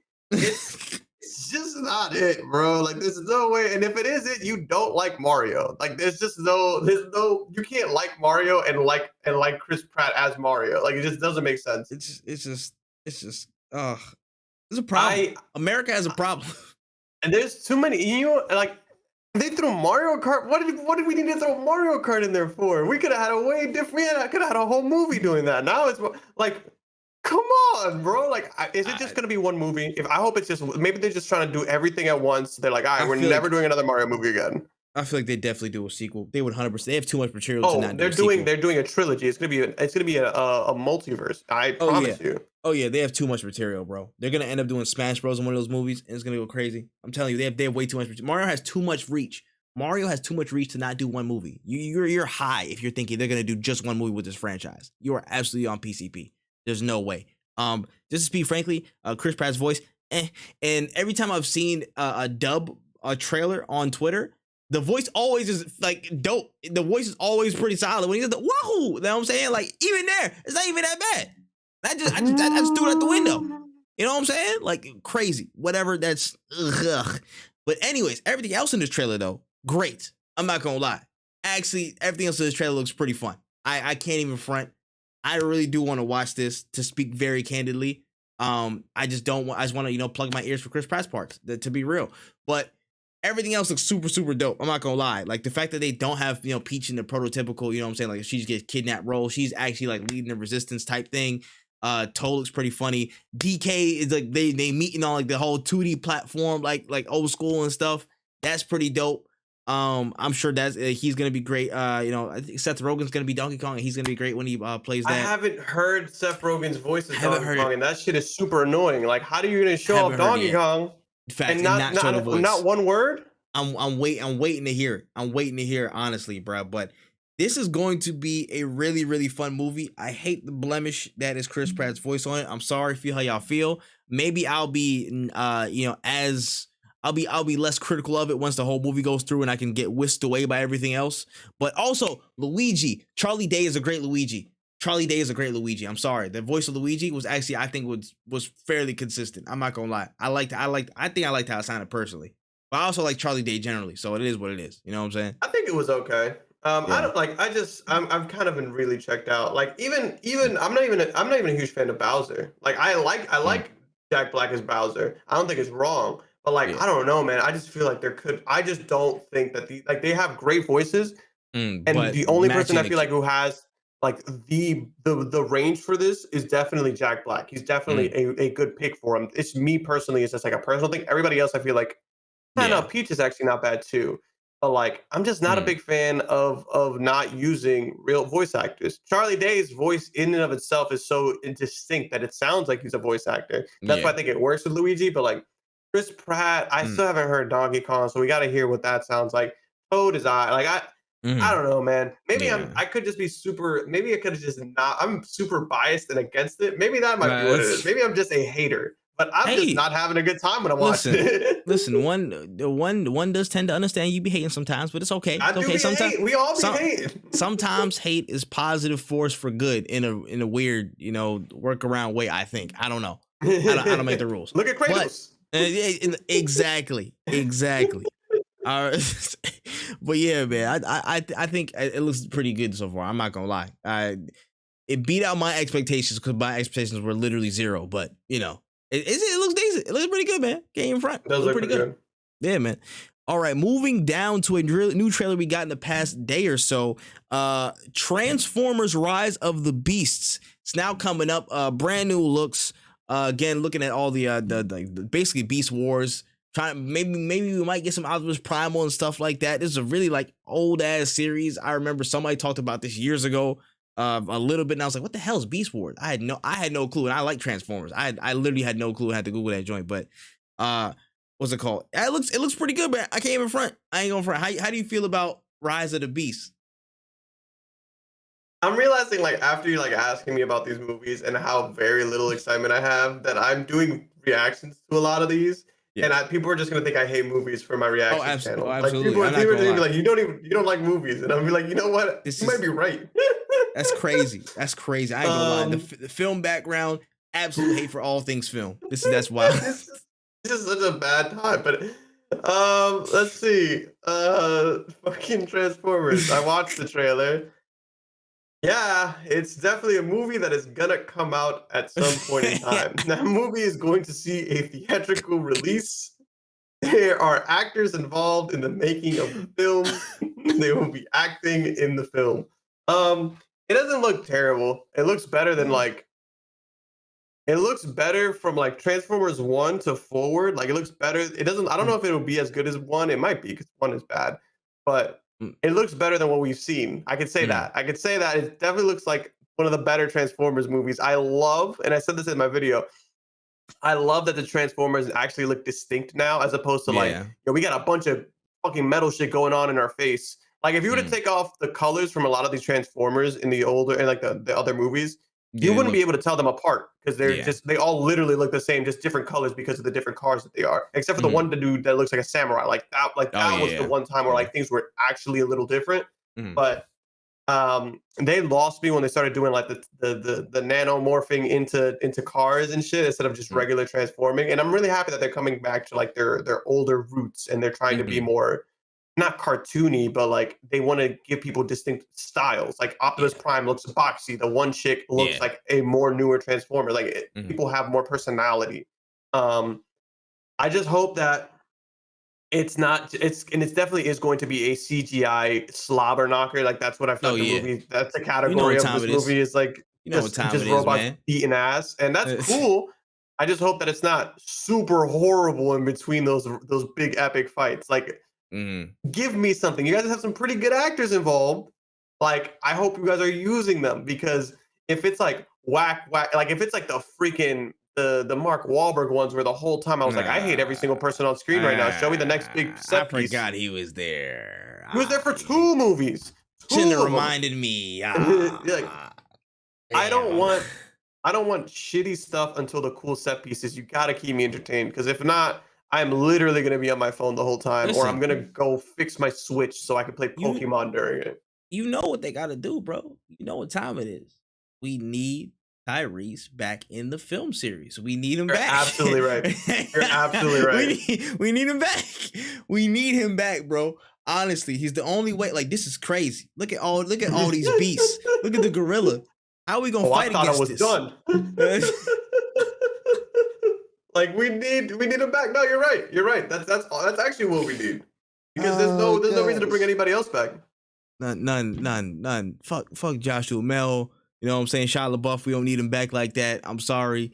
Like, we just need Tyrese, man. Bro, one day I want Tyrese to be on this damn podcast, bro. I'm sorry. I want Tyrese on the pod. One day we're going to make that happen. We're going to get an interview with Tyrese, and it's going to be the greatest thing ever. Oh, it's going to be the greatest thing we've ever done. I promise you. I promise. All right. A couple more stories to go out of the trailer trove. Last trailer talk, we have a first look at Guardians of the Galaxy Volume 3, which is James Gunn's last ride with the IP and Marvel for the foreseeable future, as he is now leading the ship for DC. That's going to be releasing May 5th, 2023. Got some looks at some real, you know what I'm saying, heart-to-heart type moments, man. Said apparently it's time to face the music for the squad. How do you feel about Guardians of the Galaxy Volume 3? I kind of like, man, you know what? I think I just hate Chris Pratt, because I don't feel anything for this movie. You don't, Day. That's crazy. This is the ultimate litmus test. Like, do you hate Chris Pratt or not? Like, I don't hate Chris Pratt. I'm just like, the nigga was a bad choice for the Mario movie, but I don't hate Chris Pratt. I'm sorry. Like, I think it looks interesting. I just wasn't a huge fan of 2. I think 2 sucked really bad. And I watched it, and I was just like, man, this was a to me, I just like this is a huge waste of time. I'm really tired of this. Like I want to go. So when I watched this, I was like not paying attention too well. I will rewatch the trailer, but I'm just like not. I'm just not that big of a Guardians fan anymore. I watched Thor: Dark World. Didn't really care for them there either. Like I gotta see. Because the thing is, James Gunn hasn't really made a movie that I don't like. Like I liked the newest Suicide Squad movie. I did like Guardians 1. Didn't like 2, but he did do good work with Suicide Squad. So it's not like he lost it, you know. So it's tough. Facts. So it's a toss up, man. For me, I'm not gonna lie. I am interested just for the fact that I want to see who dies and who lives. Because I know at some point beyond this, we're gonna have a new outfit of the not Suicide Squad, of the Guardians of the Galaxy. So I'm wondering who's gonna get added, who's gonna be leaving, and what that makeup is gonna be like. It's interesting to see, how this franchise has developed. I think it's developed into a pretty decent one. 2, I can agree with you. 2 is not as memorable as the first, and I don't think it was as quality as the first. It kind of is what it was. I feel like they can really bring it home on the last one. I think the High Evolutionary is a really good villain that they can go with. I think it could open up a lot of really good things in terms of the villain. Be really cool. Will Poulter as Adam Warlock. Finally, Adam Warlock shows up in this damn franchise in the MCU. That's gonna be dope. I think Will Poulter's a dope actor, so I think that's a really good fit. Want to see how everything just comes together story wise. I have some guesses on who's probably going to be going in terms of like leaving the set, based off what people have said and how things have progressed.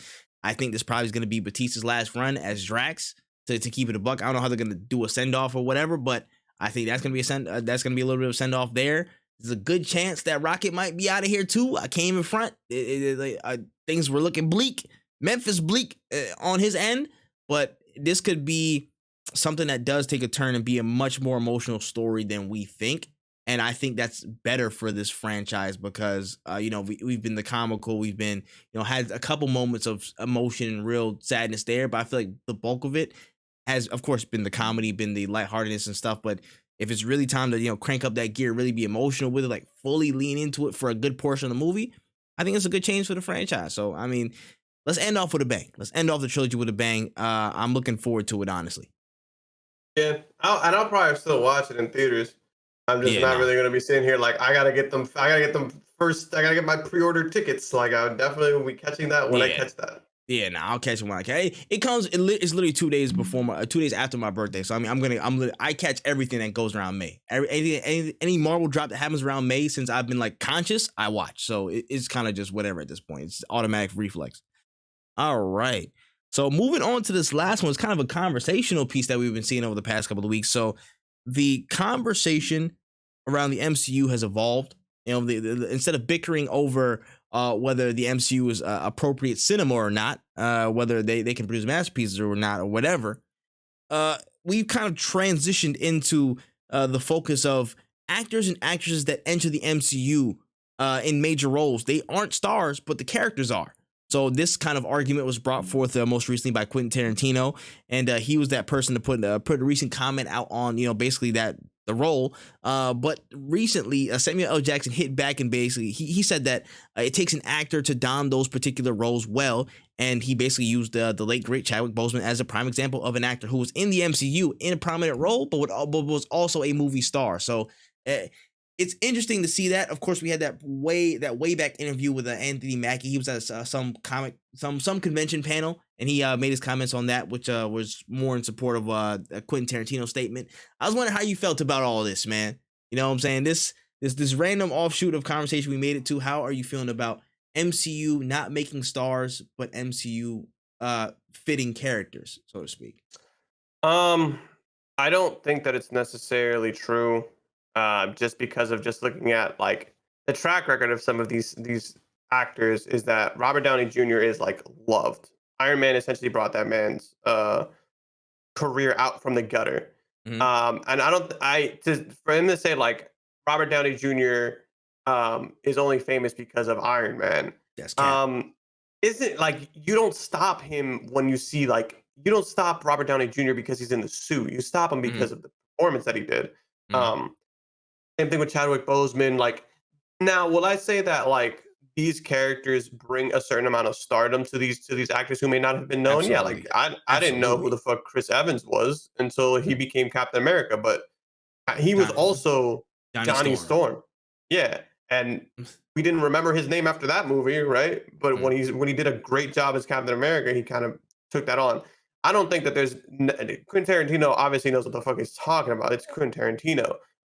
But that's also another fucking thing. Like, the reason I hated this is because like we don't have stars anymore. We have like Mm. franchises that are popular, but it's also like you guys have also become franchises. Like we go see Tarantino movies because Hmm. they're Tarantino movies. You were to ask any person who went to go see Once Upon a Time in Hollywood, why are you watching this? Oh, it's a Tarantino film. What does that mean to you? Mm-hmm. They don't really. A lot of people don't really fucking know. Yeah. They just like, I Yeah. know there's gonna be violence. I know it's gonna be good. Like Mm-hmm. that's and Marvel has become that. It's like now I know there's gonna be action. I know it's gonna be good, Mm-hmm. and it doesn't create stars out of the people who don't like become stars in those roles. And it's the thing I think what it really comes down to is just like a lot of people don't like Marvel because Marvel is like the McDonald's of filmmaking, if that makes sense. Like there's a lot of people who found out the most the best way to make this product. Yeah. They All these found the people sat formula. down and they found the formula and we're gonna stick to the formula. And like when they bring in a new chef to go make this burger, they're like, whoa, whoa, whoa, we want you to bring a little bit of flair and a little bit of your talents to this, but you cannot fuck up the formula. Mm-hmm. Like absolutely cannot. And that's why you see so many people make fun of like Thor movies because they're all notoriously bad at this point. And they still follow the I'm gonna have the quick jokes and I'm gonna have the quick wit. Like Mm-hmm. that's his character. That's why people were making fun of Thor because they're like, yo, it's basically Iron Man, and it is because Yeah. that's that's how it is. That's the Like they formula. just kind of that they created it. Um, I think that there's a lot more nuance in that conversation of like, does Marvel do good by these people? And the answer to that question is no, not really. A lot of the actors who leave that go on to bigger and better things, like even Batista. Like, did we expect Batista to be in anything big like Yeah. before Guardians of the Galaxy? No. But Batista also made that fucking he made Drax. Like he Yeah. did a really good Facts. job in Drax. So now we want Mm-hmm. Batista in like a lot of other shit. Mm-hmm. Um, and it's just like I don't know. It's a very sticky situation. Like not sticky, Yeah. but it's a subject There's that much isn't more factors easily involved. There's much more factors involved than just cut and dry. This makes the character makes the star, or the star makes the character. It's much more exactly. complicated than that. And even then, it's like it's also the fact that what needs to be understood is that like I don't even think the problem is like Marvel is the problem. You know, we need Mm, less Marvel movies. It's like no, we need to just start market. We need to start making more movies that people are gonna watch. But not even just mm, people are gonna watch. It's just like going to the movies isn't something easily done anymore. You have to go spend 10, 15 bucks, I feel like. Last mm, time I went, we spent 13 bucks each just for the mm, seats. Concessions, fucking outrageous. And a lot of the reasons that like all these things are expensive, like movie tickets, a lot of the money from movie tickets don't even go to the theater themselves. That just goes mm. to like the money that they had to pay to To get put this it movie in on. here. Yep. Like Mm. Disney is like when Disney Showing fees. wants yeah, like when they want to have a Star Wars movie in that theater, you have to pay a certain amount of money. You have to show it a certain amount of times in a certain amount of theaters. Like there's like so much that goes into it that the Mm, whole ordeal is expensive. I don't want to fucking pay all this money to go to go watch this movie. And knowing that like these $13 that I just spent aren't even going to the theater, it's going to the movie thing itself. It's insane. And it's hard for me to want to go watch a new movie that I've never heard of or anything like else because I just don't have the fucking money for it. Like it's just expensive as shit. And I want to say it's gonna get better, but it's really not. So I don't think that the problem is Marvel isn't making enough stars. I just think that the movie industry in of itself isn't taking enough chances and isn't putting enough out there yeah. for people to want to go back to the movies. And it's expensive. Like there's just so many other factors to this. But Mm-hmm. in short, Yeah. you can be a star and be a Marvel character. It really just depends on how well you did your job, really. And there are some roles where you're not able to express yourself, but I do believe that there's enough examples of people who were nobodies before it and now have thriving acting careers after it. But that's the biggest issue. The biggest factor is like Tony Stark, not Tony Stark. Robert Downey Jr. is going to be known as Mm, Iron Man because every movie he did after the Iron Man movies were not that good. The only ones were like Mm. the Sherlock Holmes movies, but other than that, it is what it is. But people like Chadwick Boseman Yeah, did 42. They were like there were so facts. many other movies that he 40, did that were amazing. 42, 21 Bridges, Marnie's Black Bottom. Like he was The list snapping goes post Black Panther. He was snapping.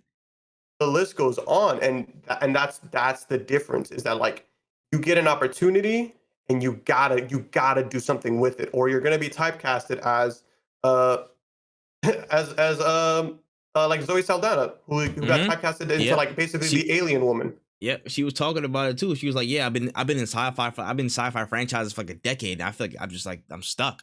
But you got to do something to break beyond that stuff. I mean, look at Chris Evans. Chris Evans was Captain America still. Like again, might or might not be Captain America, whatever. But he ended up in Knives Out in between all that stuff. He ended up in other projects besides that stuff. You know what I'm saying? So it just depends on how the actor can adapt to that and how well they can adjust. To be real, that's really what it boils down to. In the simplest terms, but of course, there's so many more factors associated with what it is. But I feel like it's not a little bit of both. It's just a really complicated situation where it's contextual. It really can change from person to person. Okay, yes, kids look for that person and say, "Oh, yes, the first association of Robert Downey Jr. is, oh, he's Iron Man. Oh, I'm going to see Iron Man, blah, blah." But nowadays, I feel like it's not the person that makes it's not the role that makes the person makes a role. Always. I feel like that's it almost always that's the case. You know what I'm saying? That's what really turns good performances or persons or people that can be like, like replaced easily with the iconic performances. You can't separate those two entities.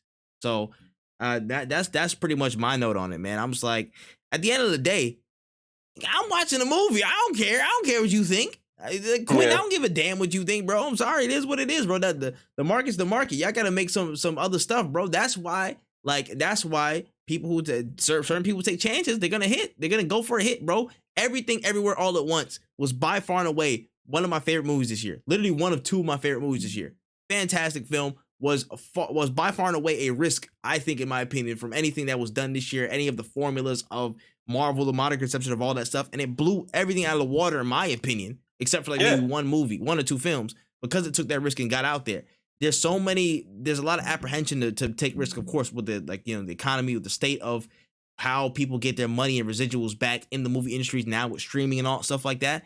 But you can't just throw everything at MCU. You know what I'm saying? And say, oh yeah, listen, they don't do this, they don't do that, they don't make stars, they kill the game, blah, blah, blah. There's only so much you can do until you can point the finger at yourself like, hey, listen, regardless of all this stuff, we got to figure out how to make it happen and still make the art that people might want to see and take that risk instead of just fall into a format. Yeah. Another thing too is like a lot of the people who are making these complaints are millionaires. Like they have a lot of money. And I know they can get a lot of money too, because that's another thing about filmmaking is you can raise money for your film.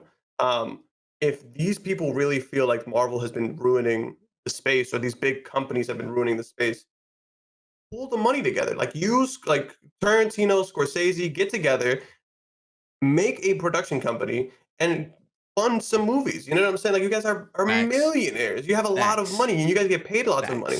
So why not use your money and your connections to try to change the industry as a whole? But it really comes down to like I'm gonna have to start doing a lot of my own work as opposed to like letting the executives who back in the day were doing the work of like let's get all these people let's get the right people together.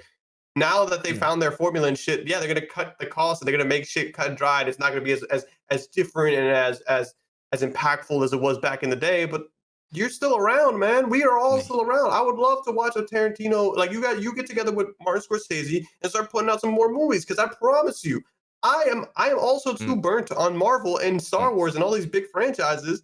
But one thing I hate is when I see a bunch of people with the opportunity and the ability to do something complaining. Like, bro, just do this shit. If I see my friends who are film majors making their own short films, and I'm going to film festivals and I'm seeing people take their own money and their own hard work and putting that towards their films, there's no reason you, the millionaire, the billionaire, can't do the same. It's crazy. The complaining is going around and around, and they need to take the advice of somebody from Marvel. A certain purple alien once said, fine, I'll do it myself. And it just seems like they need to do that there. Funny how life works. I don't know, man. Like, You telling me Tarantino or Scorsese get together and they're like, yo, we need to get a good actor on this. You're telling me Scorsese can't call Leonardo DiCaprio like he's called him millions of other times and be like, yo, let's do a movie. And he'd be like, For yeah, fuck it, everything. I'm a millionaire too. Hey, let's fight against Marvel. Like, yo, come on, son, you guys are wasting time. Go fight against Marvel. People will watch your movies specifically because you're saying you're Yep. fighting against the big corporations, and Facts. then we can all have more movies to watch. Compete, Facts. bro. Facts. It's honestly so much talking. You gonna like do whatever that talk about is the character or a star. Why don't you go make a star? Go bring some stars in. Go bring some other stars in. Like, come on, let's do it. Let's do it. I'm here to see it. Honestly. Anyways, man, let's move out of that section there. I was saying shout out to the trailer trove. Moving in, Ubisoft announced a new DLC pack for Far Cry 6 entitled Lost Between Worlds, where Danny will have to travel in between different realms as reality warps and she fights different kinds of creatures. Coming December 6th alongside New Game Plus. Is this tickling your fancy? I'm playing Far Cry 6 right now, and it's like kind of rough on my PC, which I'm like really interested in why, because like it's one of the few games that's rough on my PC. I am playing it in 4K because so like I know it's not, but it's also just like interesting. But I'm not tickled by any Far Cry DLC. I haven't played one that I was actually a big fan of. I played Far Cry 3. I bought the DLC for that. Shit was just basically extra mini missions, not that crazy. I played Far Cry 4, played the DLC for that. Not a big fan of that. Far Cry 5 had like the build your own game mode thing, but I didn't hear any good news about that stuff. I'm just not a huge fan of the Far Cry DLCs just because I feel like they're cool extra missions. Like this is an example of something that's like if you drop the DLCs as like extra as free updates, I would be all over them. But I gotta pay for them. Like you gotta give me something good. Like when I think of DLCs, I think of game changing shit. Like I want things to be vastly different. I don't want extra missions of the same shit. You could just give me those. You could have just been giving me those missions. I don't need that.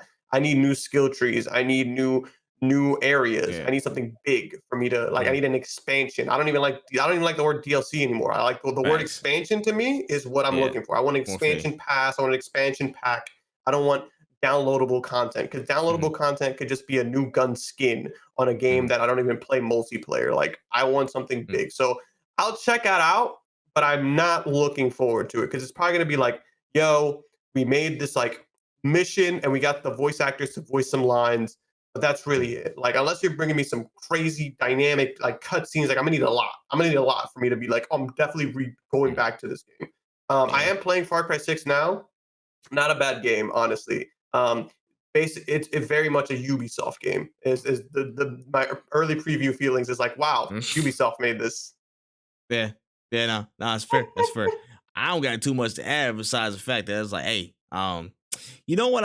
I somebody else said it on Twitter. I think it was DX from YouTube. Shout out to DX from YT. He's a dope creator.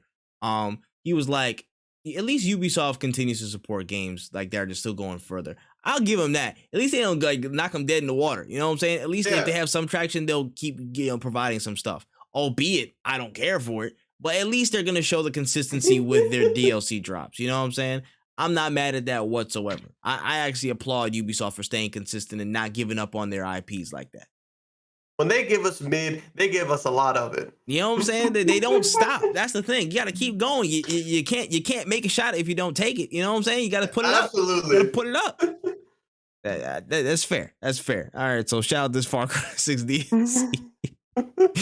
Moving on to some more innovative news. Sony announced the basically the Mokopi this week, or Mokopi this week, which is a portable motion capture system, which seems to be good for common consumers and developers alike. It seems to come with a Unity plugin as well. It's available for it. It's like 6 different little straps and sensors that you can put on your body, and it'll simulate, whatever animated movement that you want seen in the commercial that was provided with it. You can basically mask a whole different body on it, so VTubers could get involved in it.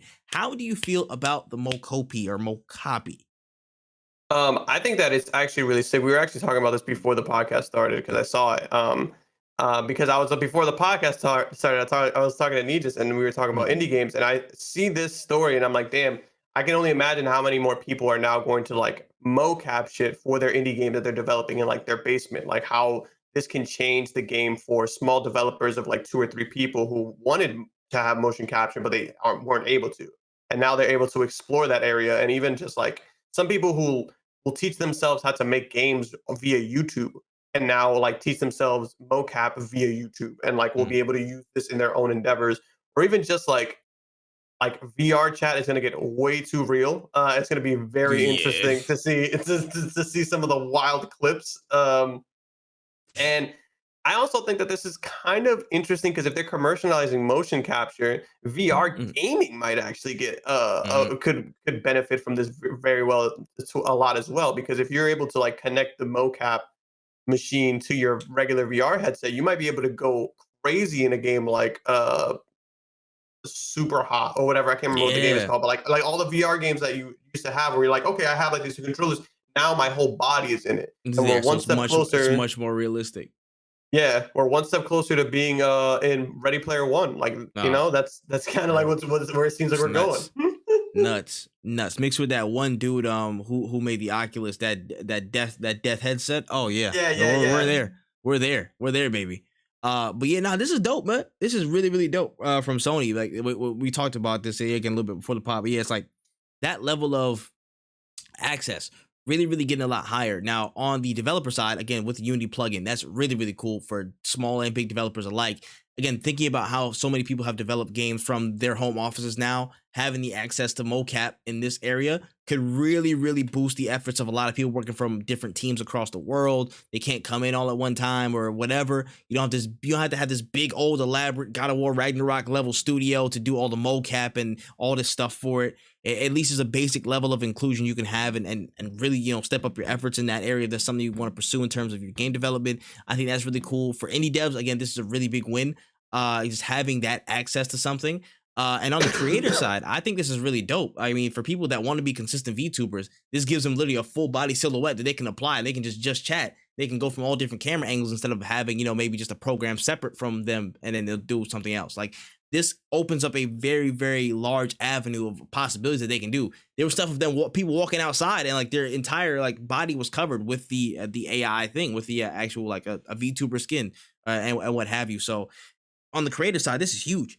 This is actually really, really huge. I had some ideas brewing honestly in my head. Like, if I put those on, like I'll just put like a different person mask. Like for Halloween, you can just be a different person in the costume and just, have it on stream instead of going out and buying one. Like there's a lot of ideas that can spawn from this from a creator side and from a developer side, of course.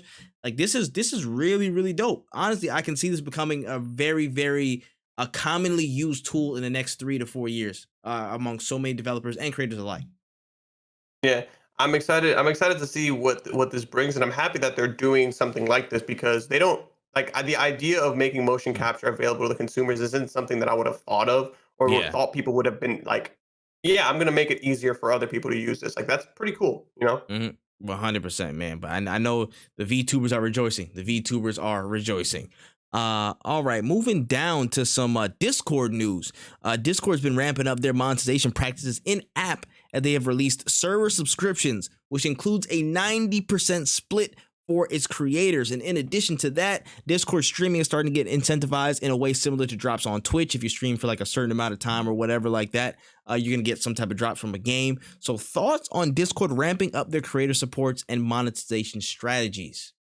I think it's pretty sick personally, because like I'm on Discord all the time, right? I'm in Discords every day. I'm in it. I'm either in my Discord and somebody else's Discord. But the idea of like now, hey, I want to do a stream, but I don't want to be on live on Twitch. I just kind of want to stream for the homies. I want to stream Mm, for people who like I know or like a game similar to like let's say I just want to play God of War on my free time. I want to play it for my friends and my mm, fans, but I don't want to be on Twitch because that's a lot of work. I just want to play the game and talk shit.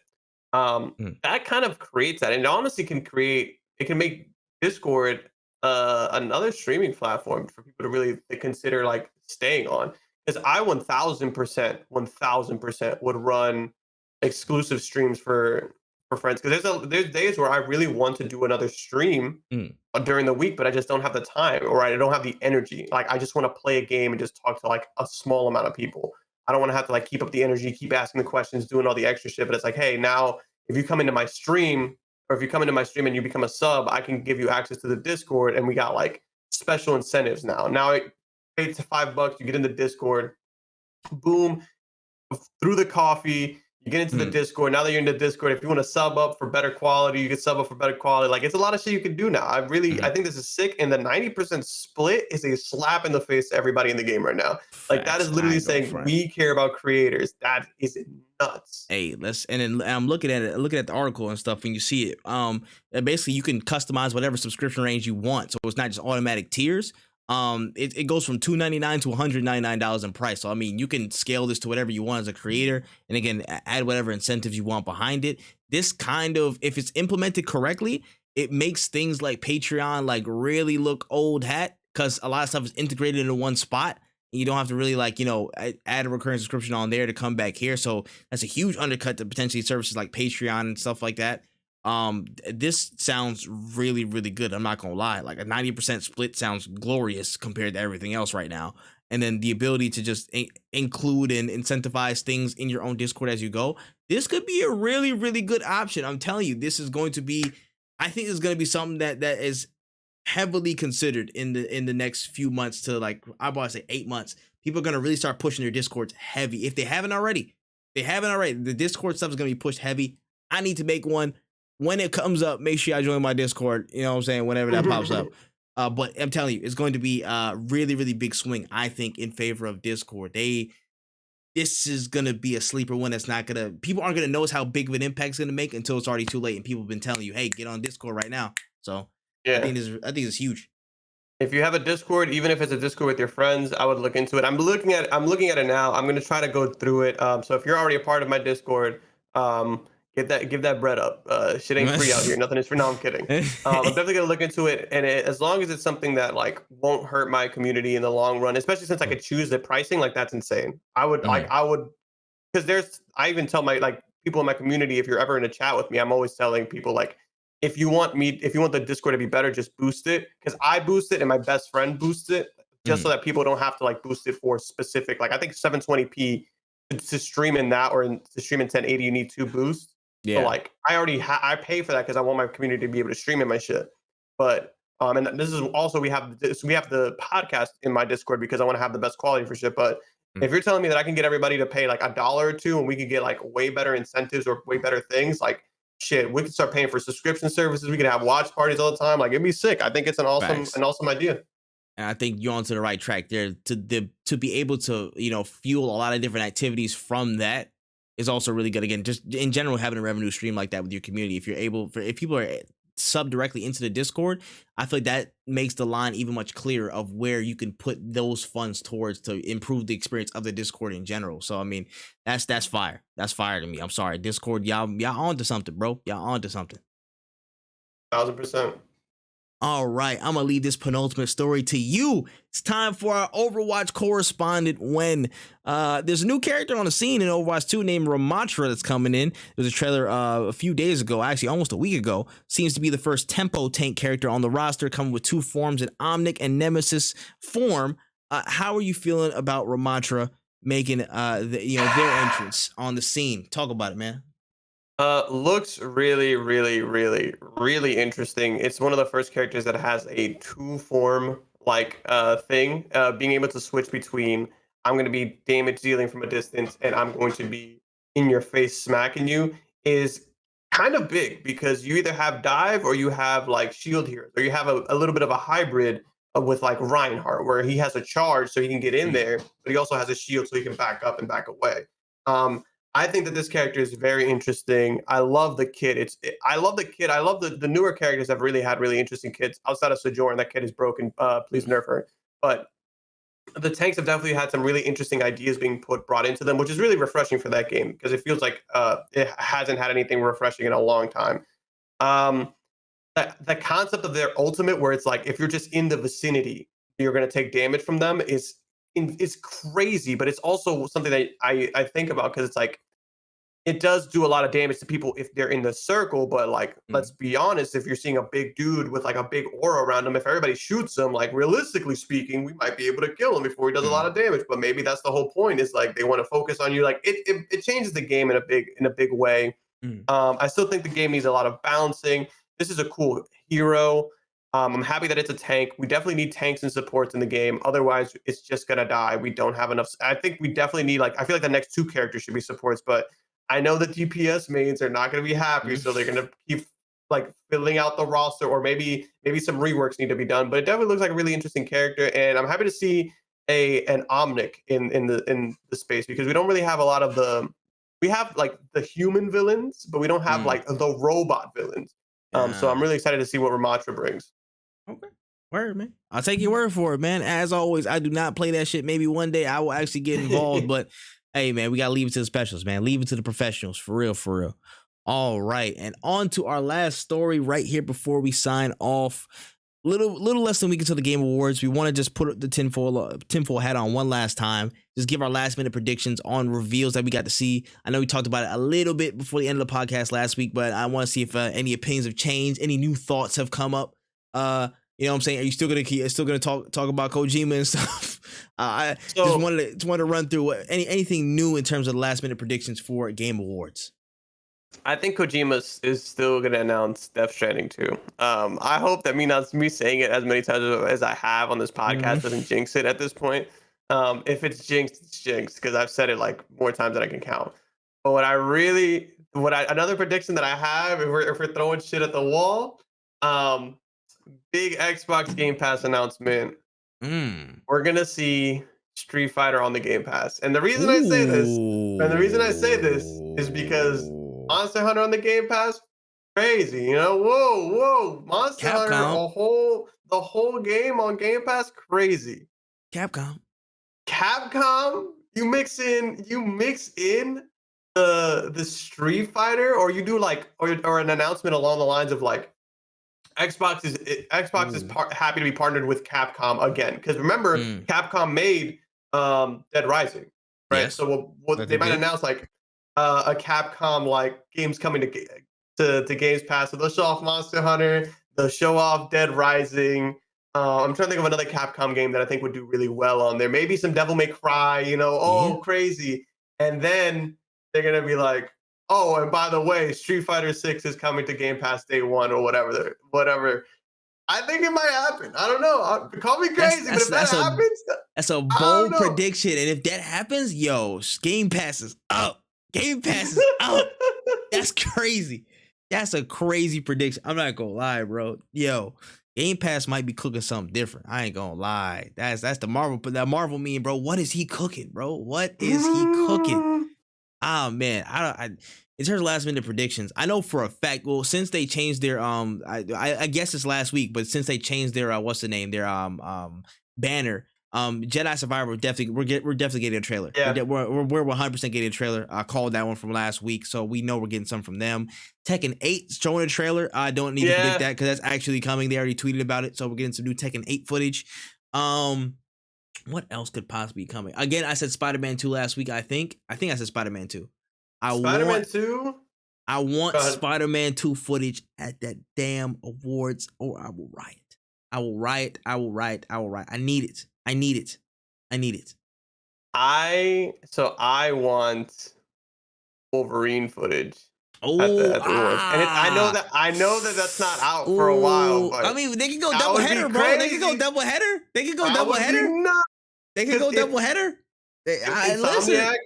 If Insomniac is done with Spider-Man, they could have just been let's hold off on it. Let's show off Spider-Man, and then we're gonna show releases spring 2023, right? And then they're and we're gonna show a teaser of Wolverine for the next year. We're not gonna show shit while Spider-Man, because we're gonna promote Spider-Man. We're gonna show off the blah blah blah DLC, whatever. We're gonna show off just a smidge, just a little cinematic, or just even an idea of where we're going with this Wolverine. Okay. Oh, I'm not mad at that. Bro. I ain't gonna lie. I could see them sneaking in Wolverine. I can see them sneaking in Wolverine. I can kind of see it. That's not even from half court. That's from the other side of the court. But if it goes in, Insomniac is so sneaky with it, because people have been talking about Spider-Man 2, the conversation, because Miles Morales released on PC recently. I feel like the talk for Spider-Man 2 just tenfolded, and everybody's talking about Spider-Man 2, but I feel like very few people are talking about Wolverine right now. They just slipped it back into the background. They just brought it back, and when they come back with some game, oh man, that's gonna be a very, very, very crazy day. That's tough, man. It's tough. Other predictions, bold predictions. Bold reveals. What could happen? What could happen? Anything could happen. Anything could really happen. I'm not gonna lie. This year and next year, I think are gonna be some crazy game awards because of what's coming. I'm not gonna lie. There's gonna be some insane game award reveals. Honestly, I could see some alien stuff. I know we got that report about the alien games. I can see another Alien Isolation 2, like an Alien Isolation 2 trailer coming out. You know what I'm saying? Not necessarily my cup of tea, but I think something that could definitely happen. There's been a lot of rumblings about that recently, so I can see that. This is probably my last one that I could think of, but like if we get a Doom 3, like if we get a Doom Eternal or a Wolfenstein, that would be if they get another crazy. Wolfenstein in the cut, now that I'm here for. Another Wolfenstein, I would be very much here for. I'm not gonna lie. That would be fire. I wonder what would they do though? Where did they leave off? Because he had the kids, he had the twins. I didn't play that one, but I just want another one. Whatever y'all did with that one, just don't do that again. Give me another one. Bring me two more. All right, that's like fair. this sounds a little burnt. Yeah, that's fair predictions. All right. We'll see. Come next week, I will be watching from somewhere. I will watch. I don't know how, but I will watch. So it is what it is. But all right, man. That's all the topics we have for this week. Anything that we might have missed? The only thing that I think we might have missed was Ludwig, I believe, through the whole controversy of the Smash thing. I believe they announced that there will be a Smash tournament that they're holding to raise money for VGC. Wow. So like we said, the community getting together, like this is exactly what I mean, where it's like you need the big names to take up the like, because if you're telling me one of the biggest streamers in the world are getting together and like making their own tournament and being like, fuck that shit, we're gonna do our own thing. Like me personally, looking at if I'm Nintendo and I got Panda as like my esports organization, I'm like, bro, how come you can't rein this shit in? Like you told me, like let's talk, like I'm thinking of it like a drug movie. You told me to clap blah blah blah so that you can move all the work, but it's looking like blah blah blah. This dude over here who got no affiliations, untouchable. He's killing us right now. He's about to do a whole tournament, and we just shut down one that could have made us some bread because you said it was a good idea. How are we gonna shut down Ludwig? You shut down Ludwig, it's raps. It's raps for the whole thing. Nobody's pulling up to nothing. Y'all getting blown up. And not even by FGC people too. That's the problem. Is that the people that were affected by the Smash thing are FGC. Gaming. You'll get general gamers and Ludwig fans on your ass, and you don't want those problems. You might get you might get hella people from out of nowhere come pull up on you, bro. That's a wrap. That's a wrap. Like you're getting these like Panda's getting ratioed in their own tweet. Like that's what's like you're getting ratioed in your own tweet, and you got people out here doing events to support the people you just cut. Damn, bro. I would hate to be in your shoes, but I never would be. I would never ask somebody like that. Could not be me. Couldn't be me. I tell you that. It's crazy. But yeah, I don't have no extra news off of my top of my head. But yes, football, European, South American, African, everything except American football. That football, the real football, is the best sport in the world. I'm sorry, the World Cup's the actual crack right now. This joint's amazing. Any closing? That soccer. Hey, listen, hey man. Listen, hey, it is what it is, man. The South Koreans doing it big out there, man. They doing us proud. Shout to the fried chicken future holders. The future fried chicken. the fried chicken future holders, bro. The next generation. like Boruto if it was good. Never mind. Anyways, closing notes. Closing notes. Thank you guys for listening. We will be back after. We're not doing it next week, right? That's gonna be like a little brief hiatus. Yeah, nah. We probably gonna have to take a relief that week because I will be gone. I'll be going on vacation from the 7th, so I will not be available. But we will pick it up right after. Right the week after the Game Awards. We're probably gonna do an episode early in the week to recap everything that went down, all the reveals. Probably a special episode actually because the 10th is our anniversary, our 1 year anniversary. So we'll be coming back from that. So probably somewhere maybe midweek after that, where we're gonna be just having a talk about the Game Awards and just celebrating us being at a year of Yeah. podcast, man. So that'll probably be the plan. Yeah. Continue on though. Continue on. Yeah. So that's the plan. But for the Game Awards itself, of course, we're not going to leave you guys high and dry with the content. I will be streaming. I believe. I don't want to announce who I might have some special guests. Regardless, I don't need any guests to make that shit great. So pull up regardless. Facts. But we might have Facts. some cool names sliding through some of the homies. Facts. Definitely going to be live streaming it. And if you guys want to make sure you catch all the reaction videos, they're going to be going up on the YouTube. I'm going to try to get them up on the YouTube during the show, but it might Yes, not sir. work out that way because I definitely plan on not being, I plan on being as sober as I want to be. We'll see what that looks like on the 8th, but definitely we'll have those videos up on that weekend. And I got that weekend free too. So maybe you might see another stream we can sit there and discuss, but, I definitely will have that stream up for you guys on Thursday. So make sure you pull up on it. Yeah, no, 100%, man. Guys, make sure you check out Wen's stream and all the coverage of the Game Awards. You do not want to miss that. It's going to be hilarious. It's going to be insightful. It's going to be possibly a sad time if Kojima does not show up for Wen. But in all cases, I'm punching a monitor. It's going to be very entertaining in any case. So make sure you all tap in.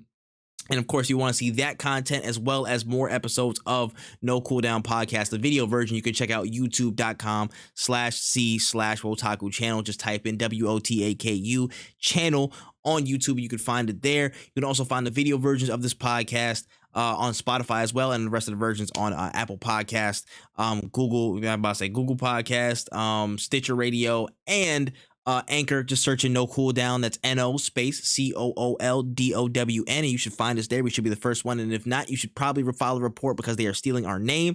Check us out there. Make sure you give us 5 stars on Spotify and Apple Podcasts. That helps us get to more listeners outside of y'all. We appreciate y'all so much. Thank y'all for everything on the Spotify Wraps from this week and all the listens and all the plays so far. We're literally 8 days away from 1 year of streaming this. Cannot say how happy I am and how proud I am of what we've done so far, and I can't wait to see what we do next, man. Like, next year is going to be literally insane. The ramp up is going to be crazy. We're going to have more, again, just more topics, more production value, more guests, which is something that we're also working on. So please be on the lookout and make sure you let people know, man, No Cooldown's coming for that top spot, and we will get that damn thing. So without further ado, I've been ThatManTripp.